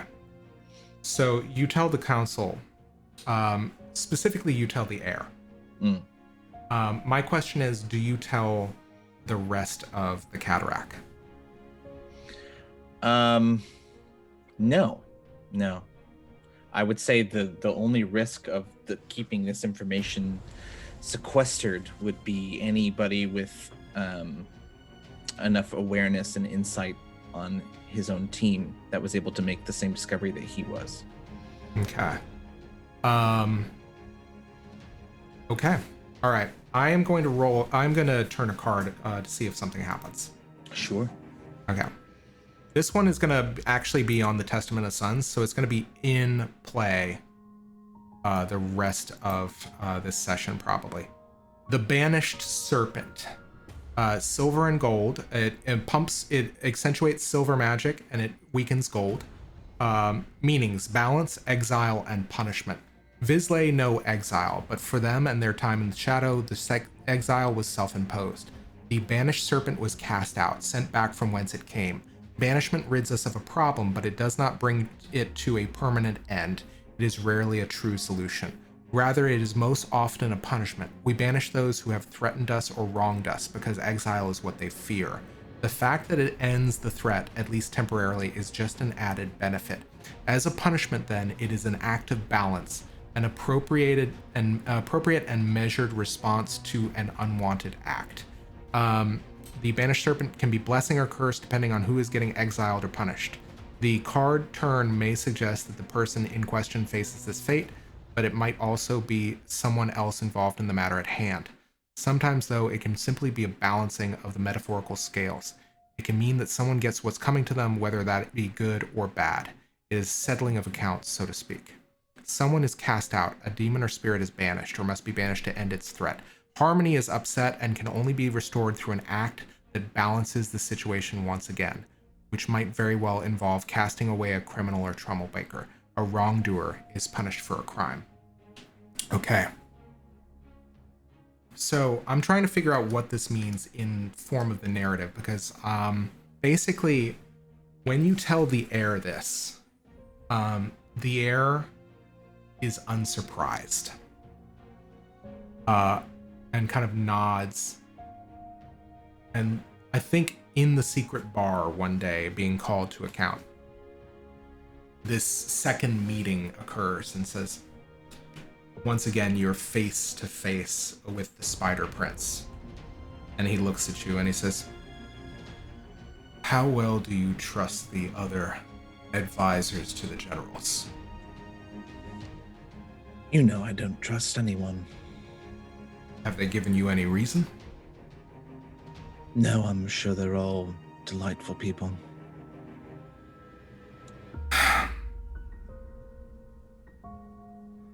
We are running out of options. Then let us use the resources we have. We could make some sort of weapon, some sort of defense. Rem has done nothing with the sample that we retrieved.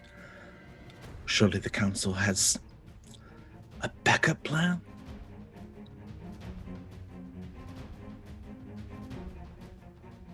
They may not, but I do. You are going to go ahead and reacquire the sample. You are going to abscond with it from the camp at the earliest opportunity. We are going to do our best to reshape this according to some need, but it has to be done responsibly. This is dark power. You understand, yes? And Kieran's face, completely behind the goggles and the wraps, just gives a crisp nod. Make sure you are unseen, and more importantly, be careful. These things, these hate cysts, they have a variety of effects. You've already observed them. Your intel tells us how dangerous they are.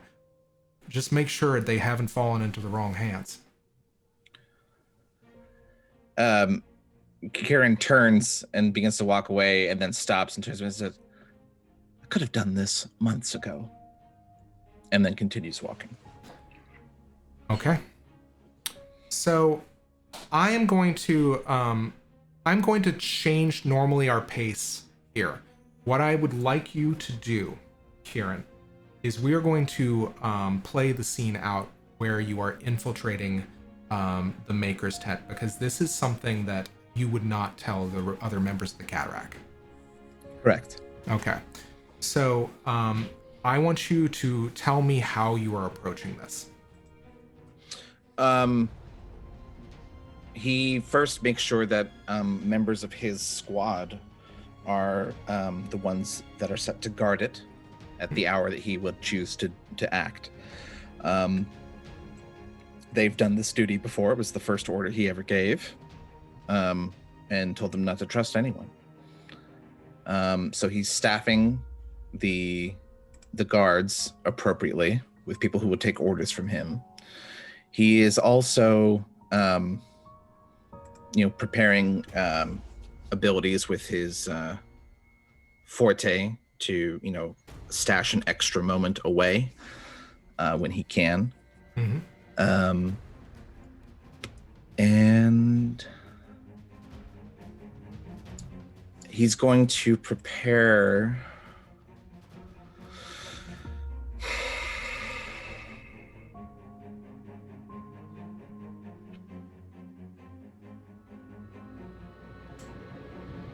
He's going to prepare something that will help him. He's got it. He's good. He's prepared. Okay. I am going to change the music. Actually, no. Something a little creepier. So, you have staffed the Maker's tent with your trusted lieutenants. And one of whom is a Braun, who seems to be incredibly shaken from his time on the battlefield. There is you are beginning to notice, I think, even as focused as your mission is, you are beginning to notice signs of post-traumatic stress disorder in a Braun. He has begun in some kind of manifestation of this. He is beginning to add plates of armor to his uniform outside of it. And beginning to acquire more and more powerful ephemera that have any sort of defensive property.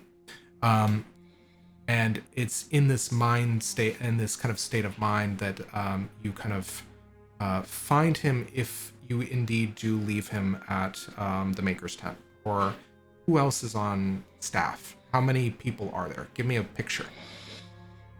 I'd say there's no less than 4 at any given time. And these are, other than a Braun, these are not very warlike creatures. These are, white-collar architects and designers. They are the Qs to the James Bonds. They are not, very beefy. So they are attending to their posts. This is a guard duty that they have. The next one's over at the other part of the camp, and this is just their life to do. Latrine duty is, tomorrow morning. Are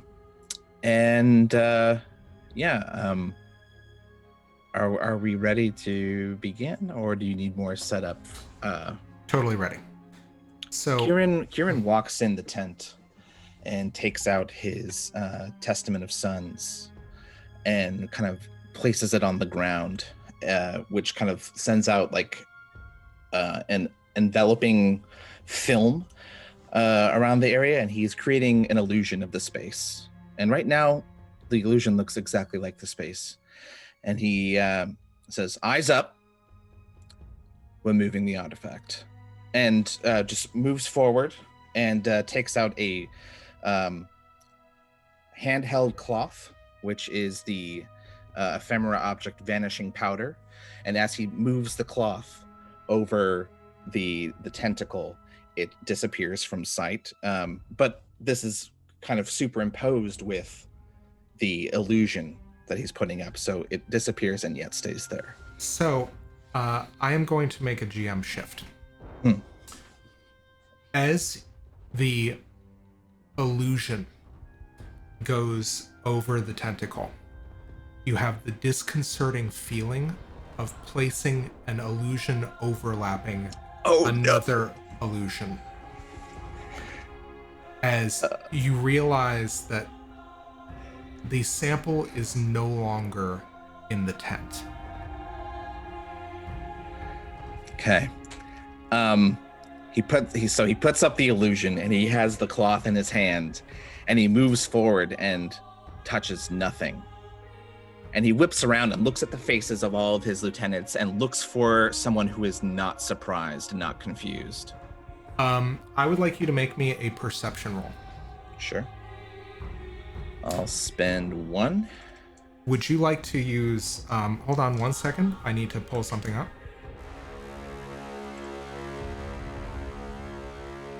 Okay, I have it. So do me a favor and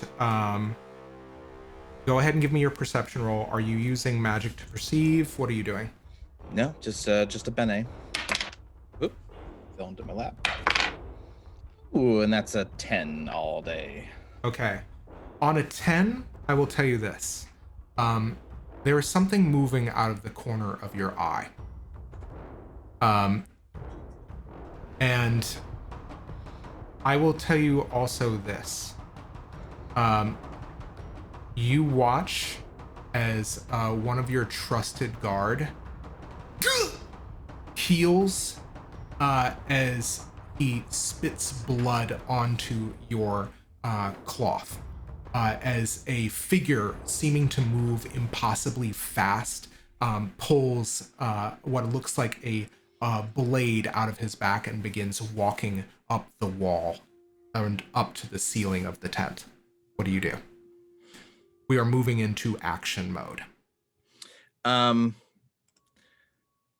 Kieran uses his Forte ability Reversal to reverse the flow of time for 3 rounds. Okay. So, I love this. Okay, so the blood on your face leaves it and goes back into the mouth of your lieutenant, of your guard. There is that look of anguish and surprise and pain settles back into a look of normalcy. That is the first round. What are you doing as time restructures itself around you? Kieran's getting himself into place to, at the very moment that this creature would be thrusting the blade through this person, to be ready with his Seam Ripper to disable all magic at that point. Okay. Yeah, so you move, I think probably very carefully, very slowly around your guards.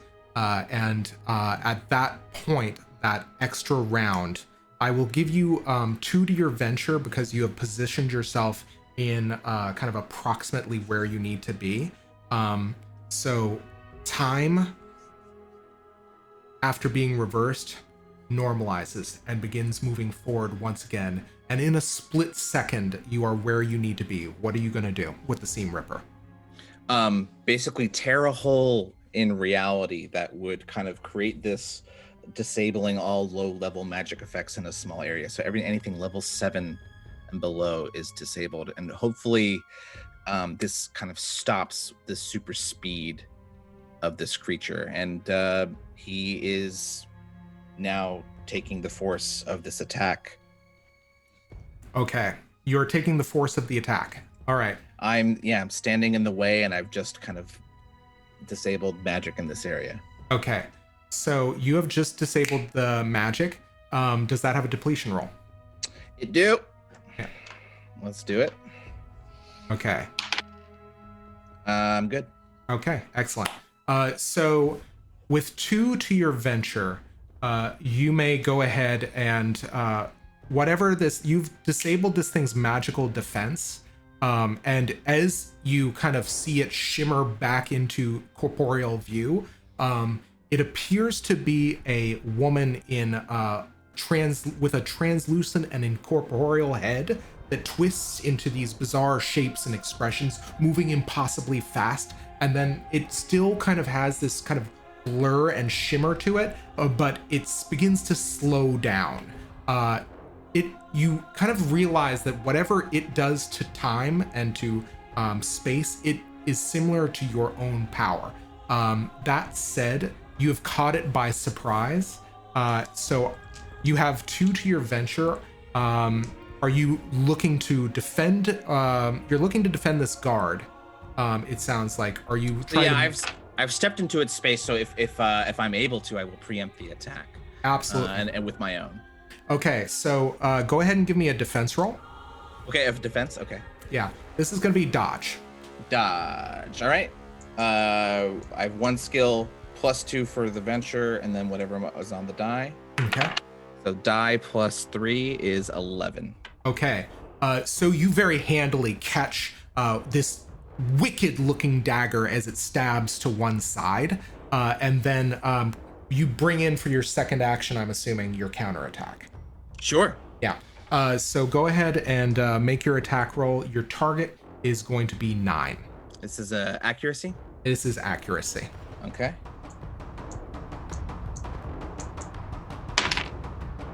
Ooh, that's a 4. Okay. So you kind of, I think that realizing the jig is up, this creature kind of steps back right as your own kind of attack comes to counter with it. What are you trying to attack it with, by the way? Just a fist. Okay. An old man's fist. Yeah, exactly. You kind of bring it to bear. I will say, however, that all of the guards turn to try to block this thing's path. You have also disabled its defenses. Now, normally it moves at double speed. It would be able to take 2 actions per round. But your guards are going to get a turn. So all of them, I would like, you know what? It's more interesting to me if you roll for them. Sure. So you're going to still take 2 to the venture. Again, I'm going to let you roll twice. And you may go ahead and see if either of them are able to get a hand on her. So just 2d10 rolls. Yeah, 2d10s, add 2, and then Add 2? Add 2, and if either of them get a 9, then they've managed to get her. 1 7 and 1 9. Awesome. Okay. So they managed to seize the tear. So at some point, they each manage to grab a hold of her. She begins trying to move as quickly as possible. She's still kind of stuck in normal time, so it's kind of sluggish for her. And that is when a brawn comes to bear in front of her, seems to open a pocket watch, and she drops and goes to sleep. Congratulations, you have successfully circumvented the encounter. All right. So you have 1 downed enemy in front of you, and while we kind of deal with that, I think this is fairly quiet, so you guys didn't hear anything, but I would like to know I think that again, we're still gonna have to. What do you do knowing that this is kind of like what's happening? The first thing Kieran will do is investigate the wards that were in place, kind of keeping this artifact, this ordinance, secure, Okay. but wasn't, in fact, an illusion. Okay. You may go ahead and give me a magical lore roll or study. Sure. Yeah. It's a fat 3. Okay. What are you doing as you kind of investigate them? Thinking stupid. How could I have let this go on? With that 3, you know that whatever did this, it was incredibly elaborate. And it could not, I will tell you this, even with a 3, you know that something like this and of this power could not have escaped Ordo Rem's notice. He finds some element of it on the ground and kicks it dramatically, intending to disrupt it, and picks up his own Testament of Suns, disabling the illusion that he had set up. Okay, I'm so sorry. Mm-hmm. You kicked it. I did.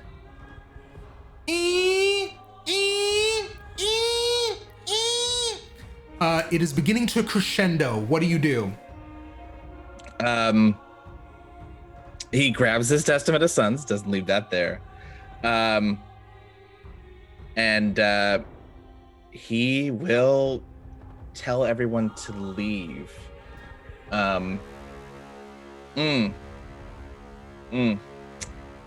He's going to, before he does that, he's going to, no, he's not gonna do it. He's gonna tell everyone to leave, and he's gonna try and make sure that this creature doesn't escape. Okay. All right. Whew.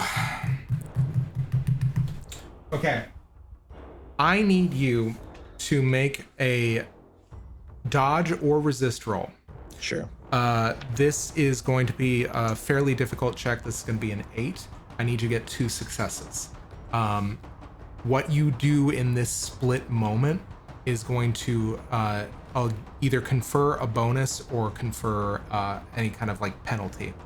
What are you doing to kind of brace yourself?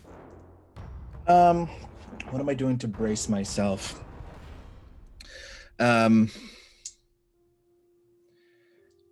He's taking cover behind his troops and the prisoner that they have, and kind of backing away. He wants to see as much as he can as he's retreating. He's gonna bump this roll with sortilege. So this is a dodge roll. Rolling with sortilege.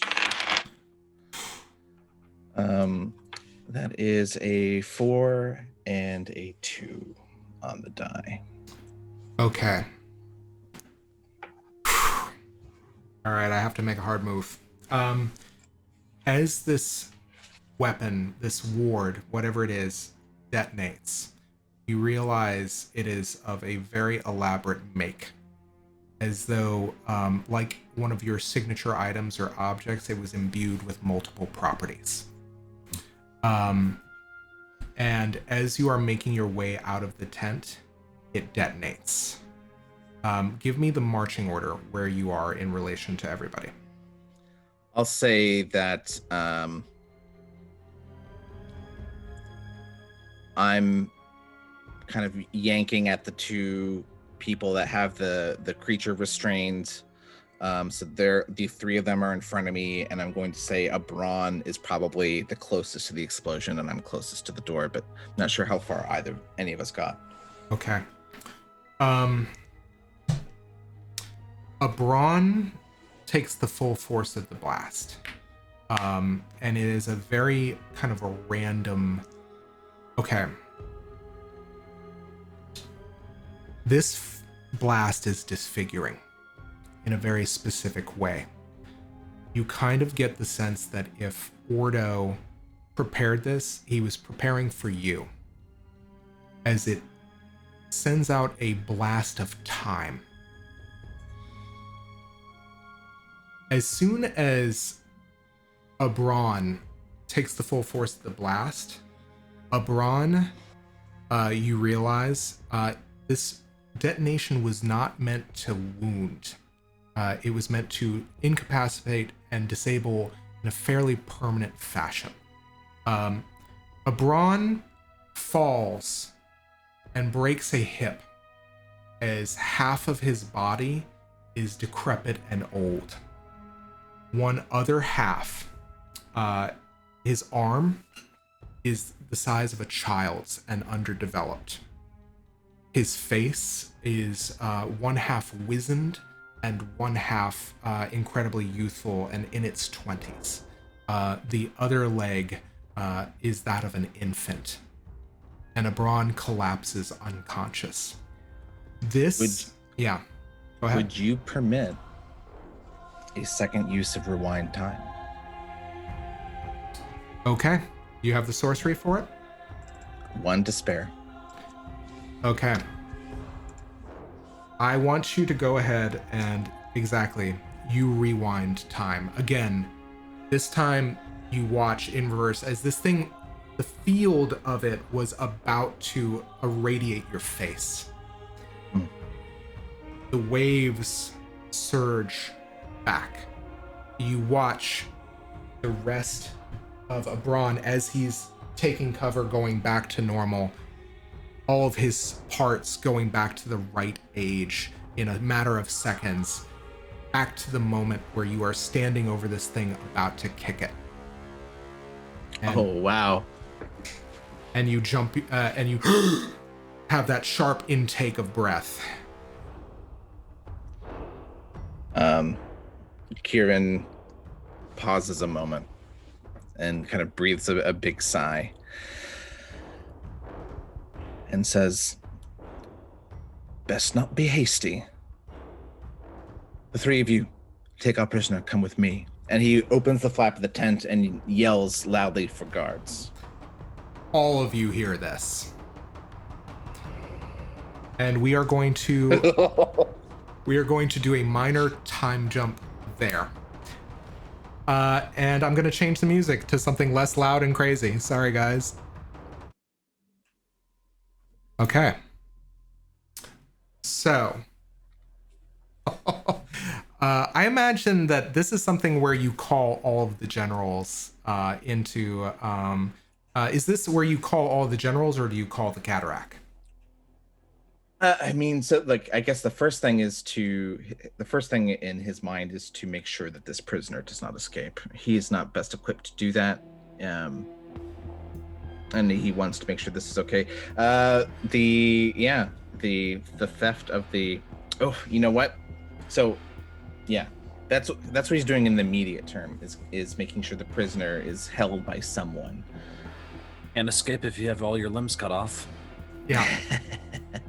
Yeah, I think at this point, Zaleska has split herself into another splinter and is watching over the prisoner personally. Members of all of your units are kind of like cobbled together, and all of the Caderak and the remaining generals are assembled. Ordo Rem cannot be found. Fuck. You see Kieran's face, not wrapped, goggles stowed. He looks tired, and bags are under his eyes. He says, "Ladies and gentlemen, we have been made. Ordo Rem is likely one of the Vislay that is helping the enemy and has helped them from the beginning." And yeah. As you say that, Naharin just says, "Impossible! Absolutely impossible!" And Naharin is under your leadership, I think that's quite possible. Now, all of you are witnessing all of this as you kind of are standing around the war table. Zaleska included, whose kind of like person has been split, and another one is pacing around her thinking. No, it's not. It's goddamn impossible. God's damn impossible is what it is. There's no way Ordo Rem would have betrayed us. Why? Because he's as good as his name. What's that got to do with anything? We gave him access to a massive weapon. For all we know, he could have been the ones that have even helped them make it in the first place. What evidence do we have here? I think we should act based on fact, shouldn't we? Very well. Lieutenant Von Mellis, if you would, Agent Von Mellis, if you would go ahead and recount our evidence thus far. And We returned from Operation Unguis. We escorted the ordnance to where Ordo Rem placed the security measures. And it's been under constant Maker guard since.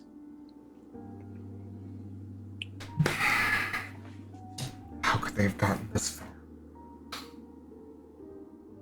And at that point, Zaleska looks to all of your lieutenants and troops and says, I would ask that all of you except our esteemed agents of the Caderak, please leave. Why? Because it is about time we told you the truth. Kieran sits back and crosses his arms. I think Allegra looks at her straight in the eyes and says, do they not deserve to know the truth, General? We don't know who we can trust. Not anymore.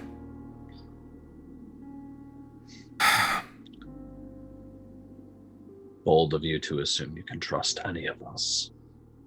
You are a known quantity, Okris, as much as you hate to believe it. I don't hate anything.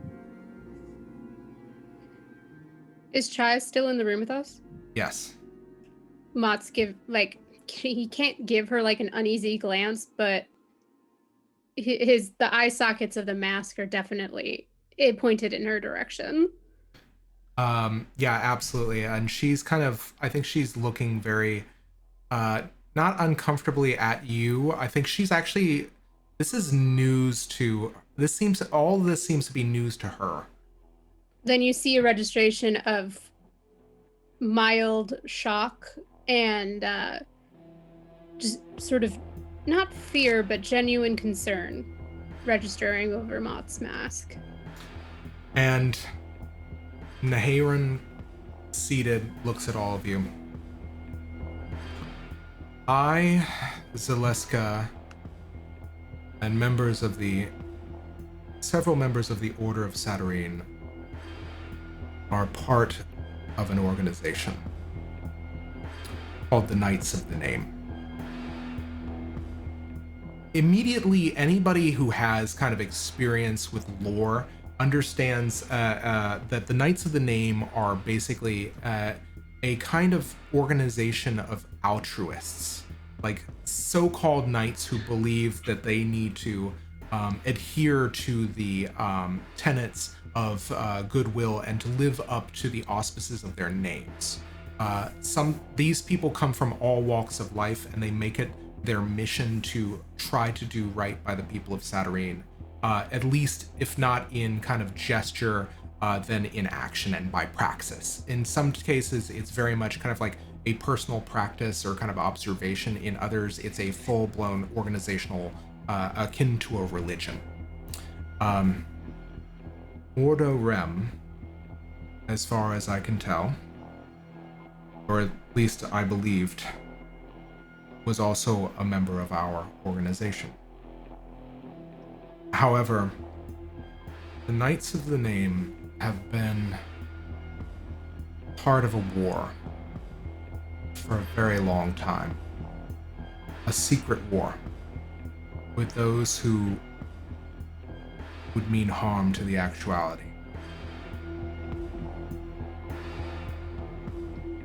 For the longest time, We believe that all of our threats were vanquished. What we didn't realize is that we were complacent. Allegra, the thing that registers to you is Zaleska is not at all surprised. There is, like, obviously, it's very clear that Zaleska is a part of this organization. We have what might one consider a natural enemy.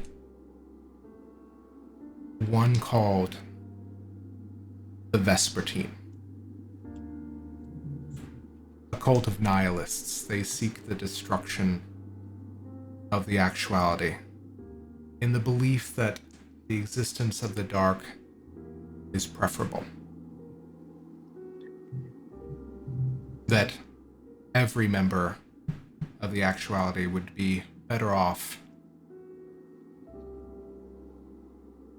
if it no longer exists and instead was replaced by the dark.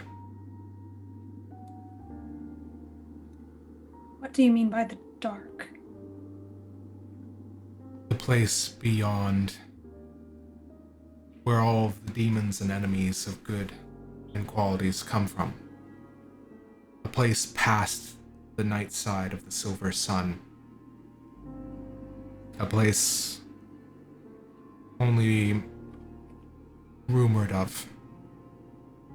But more and more we see demons and creatures that defy the tenets and the destructive impulses of the demons of the Red Sun.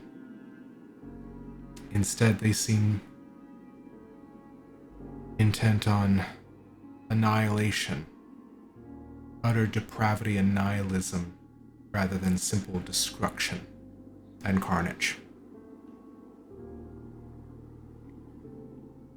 The war that you know is but one front. The war between my organization and others against the Vespertine and their allies is the second.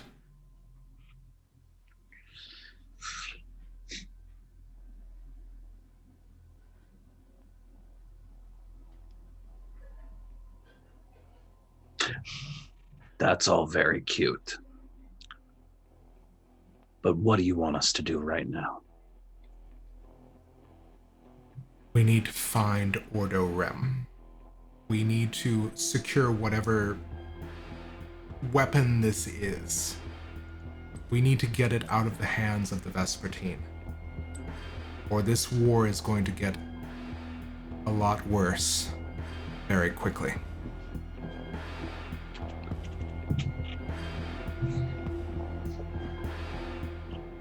Kieran has the seam ripper in his hands and is just kind of flicking it in between his fingers.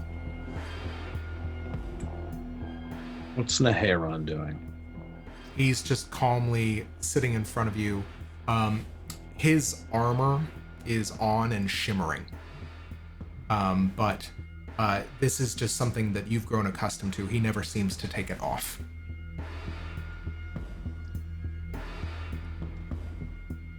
What is Chaya's expression? Chaya, all of this, everything registers as new. So not part of this Knights of the Name. No. She, it does sound like something, I will say this, maybe it could be that, like, she may have heard of it, but not to this extent, not to the idea that there is a secret second war. She may have heard of the organization before. She's traveled a lot and been all over the actuality. Well, to Mott, this registers as part of the people that are probably manipulating the so-called enemy. But he's not going to say anything because it's not his secret to tell. What he does say is, as he cracks his knuckles against his hands, gives a non-committal shrug that I think only people with very high intuition and perhaps Chaya herself would register as a front, and just says, You want a standard assassination, or you want us to bring him in alive? I wanted this not to happen, but first and foremost, destroy whatever he's building on. Whatever he is creating is a weapon to end a war? And not in the way we were hoping. Destroy it. We should be using it. We could have been studying it this whole time. You know,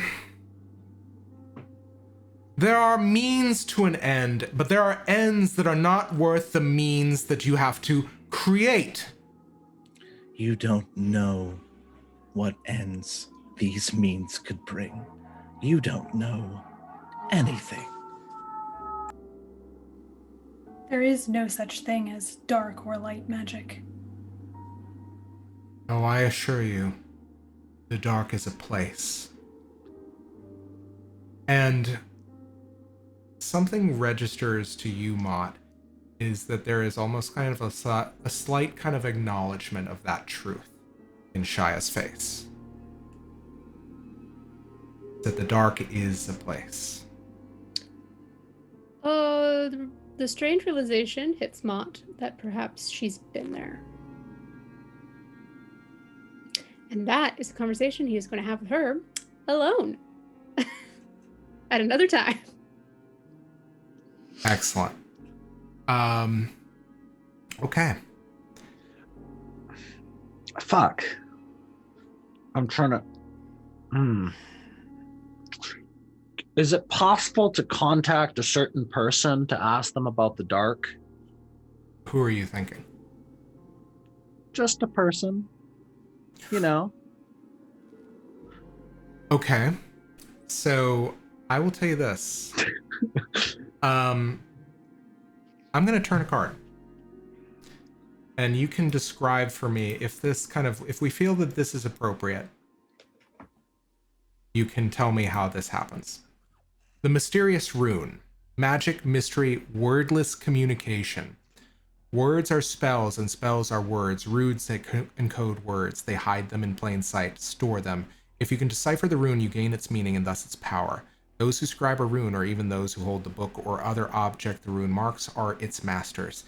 The Secrets family holds the mystery of a rune along with all its hidden meanings. It's not an unknowable truth, but a secret that can be learned, though it's likely a difficult and dangerous one. Its meanings are magic, mystery, wordless communication. Its secrets, ravens, books, and flame.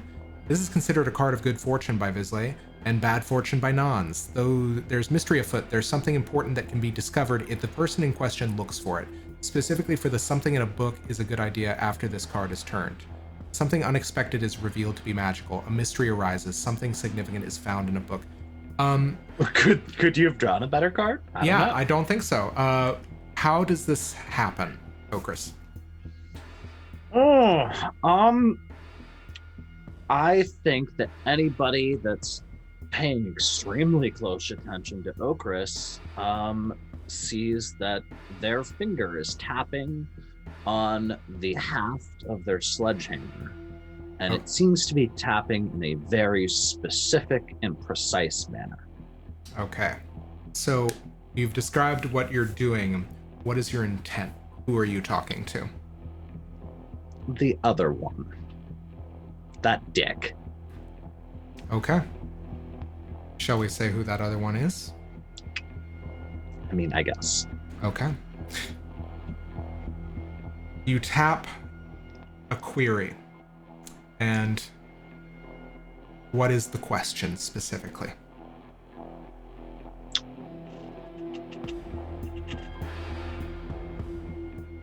I don't remember the dark. That's your domain. Is there a way through the half-worlds that they might have taken? There is a long pause. And Twigg, in the back of the simulacrum, you have the disconcerting feeling of hearing your voice whisper a response. There are paths to the dark.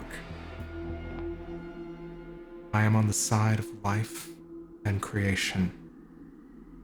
I should not wish to have any traffic in that place. And that is where we're going to end the episode.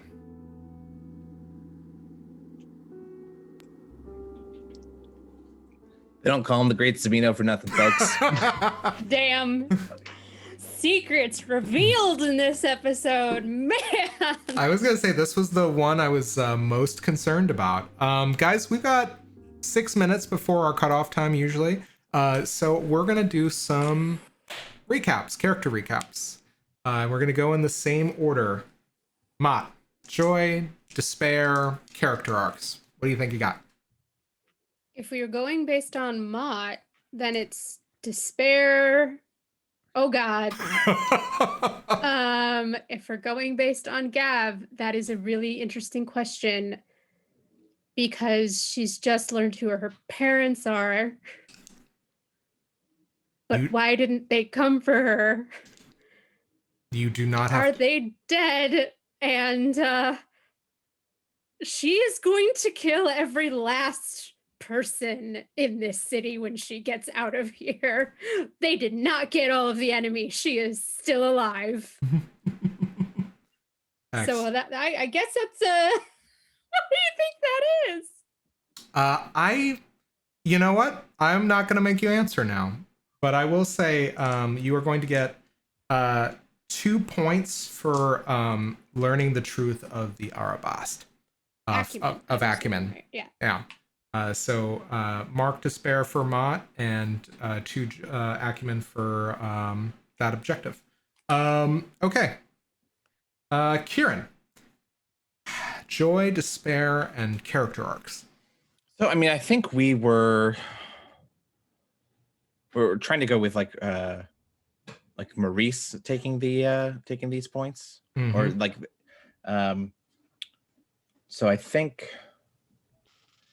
Maurice is going to, I think purely because he is such an empath, kind of feeling Kieran's disappointment and despair here. So he'll take a despair.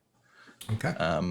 Even though he got to see himself and learn a little bit more, it's not really illuminating in the way that he would want. Fair enough.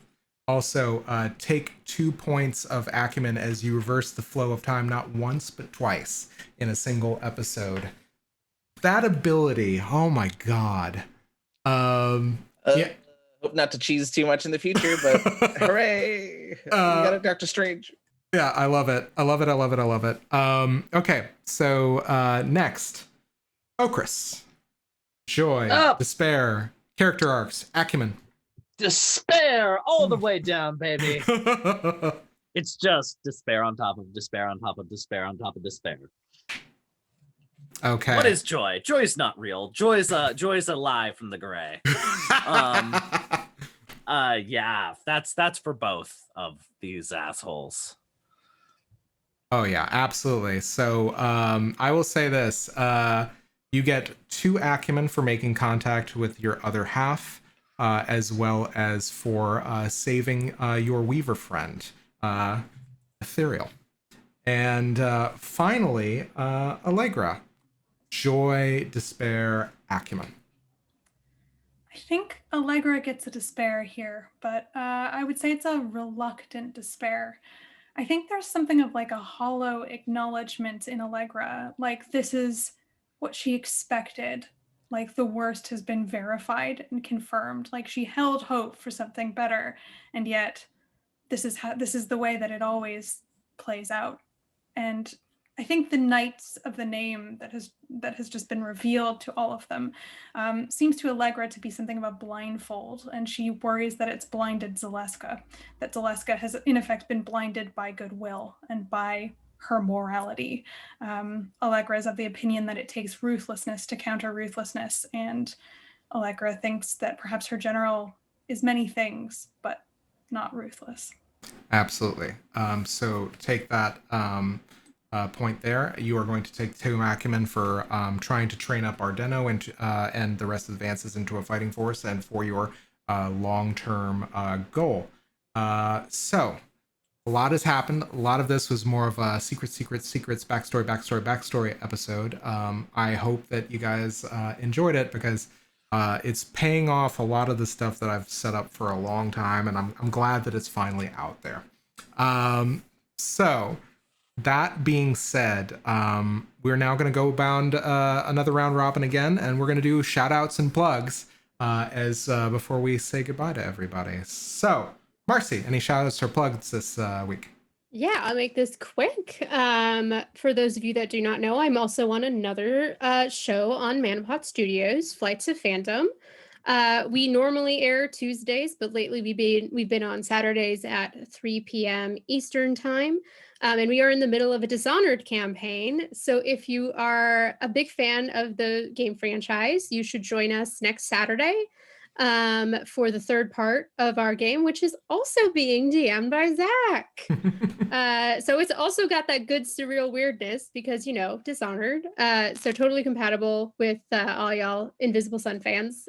Come join us. We're having a great time. It is going full shenanigans in the next episode, so you don't want to miss that.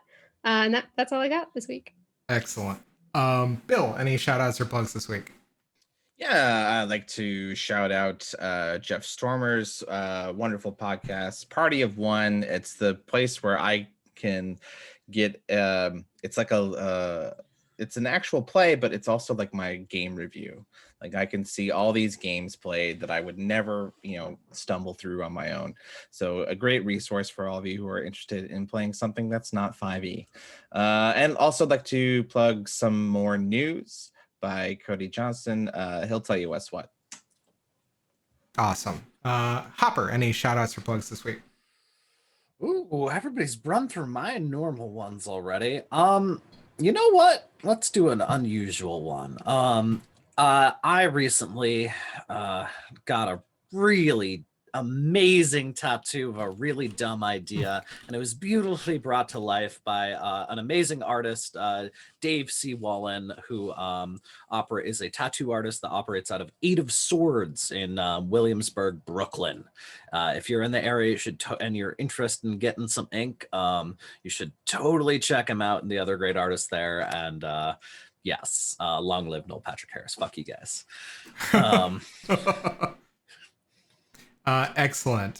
Finally, Marissa, do you have any shout outs or plugs today? Yeah, just an update, I guess, on last times.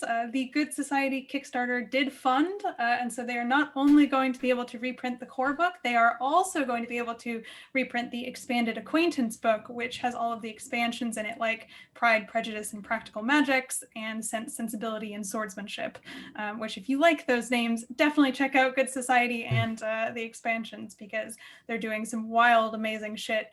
And the system is really incredible, and it's basically lovely to run around and just be someone cool in Jane Austenian England. So anyway, congrats to them, and definitely check out the system if you haven't looked it up before.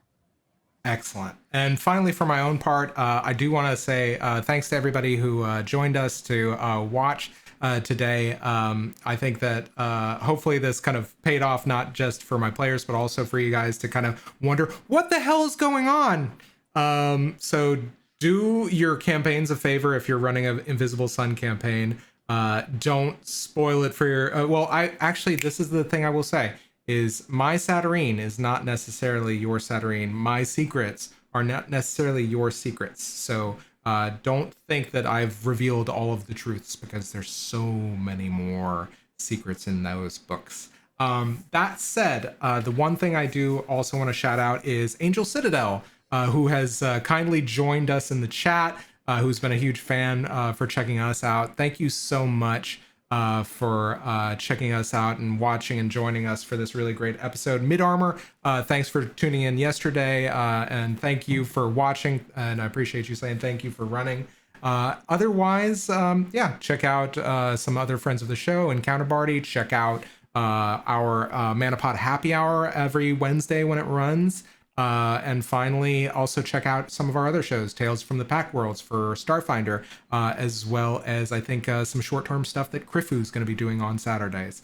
Guys, as always, be good to yourself, be good to others, be good to the folks that you love, take care of yourselves, take care of each other, and most importantly, I hope that the invisible sun shines on you all. So thanks again, guys, and stick around for the raid.